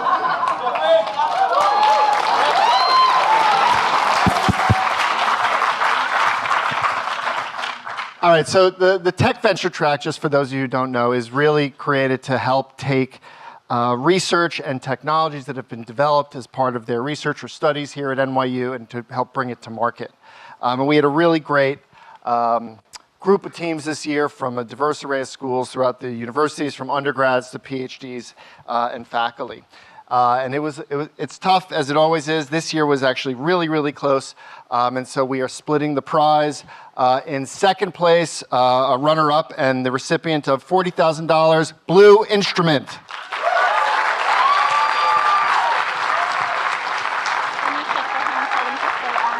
Okay. Congratulations, and stay right here, okay? Stay on stage. All right. And the grand prize, the first place winner of the Technology Venture Competition and the winner of $60,000 is Mixie. All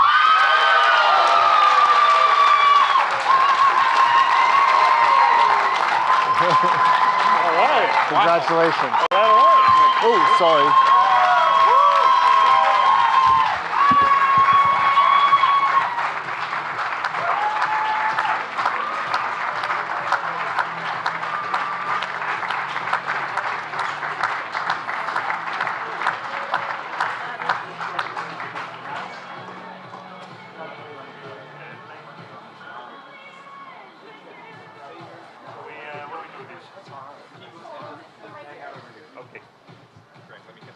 To announce the winners of the social venture competition, my friend and colleague, Danny LaFuente.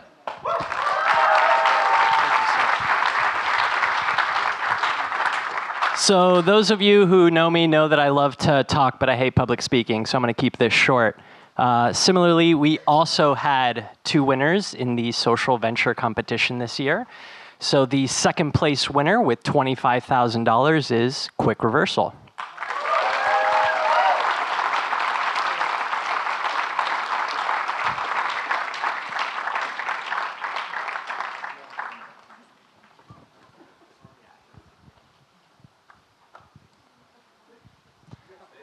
And the winner of the social venture competition with a $50,000 grand prize is Sea Straws.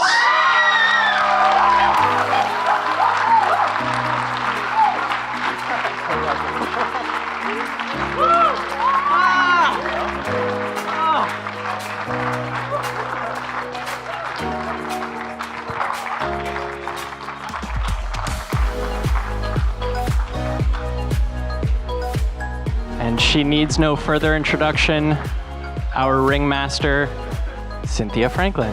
All right, one more. Okay, well, this year we had very indecisive judges because this track also split the prize. So lots to go around.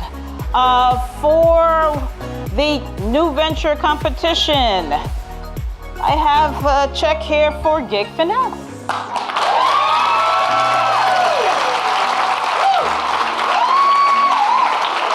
Nicely done. Nicely done. We're going to take pictures later. Excellent. And let's see what we have here. Verge Capital.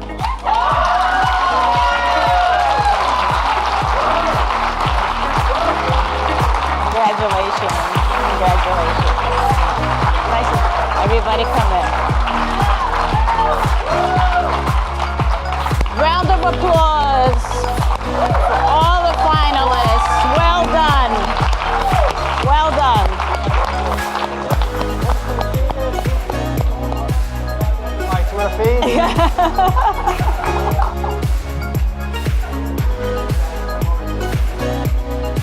One last round of applause for our winners and our contestants.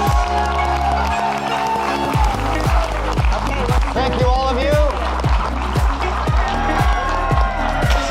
Thanks, everyone. Please join us in the reception area. Woo!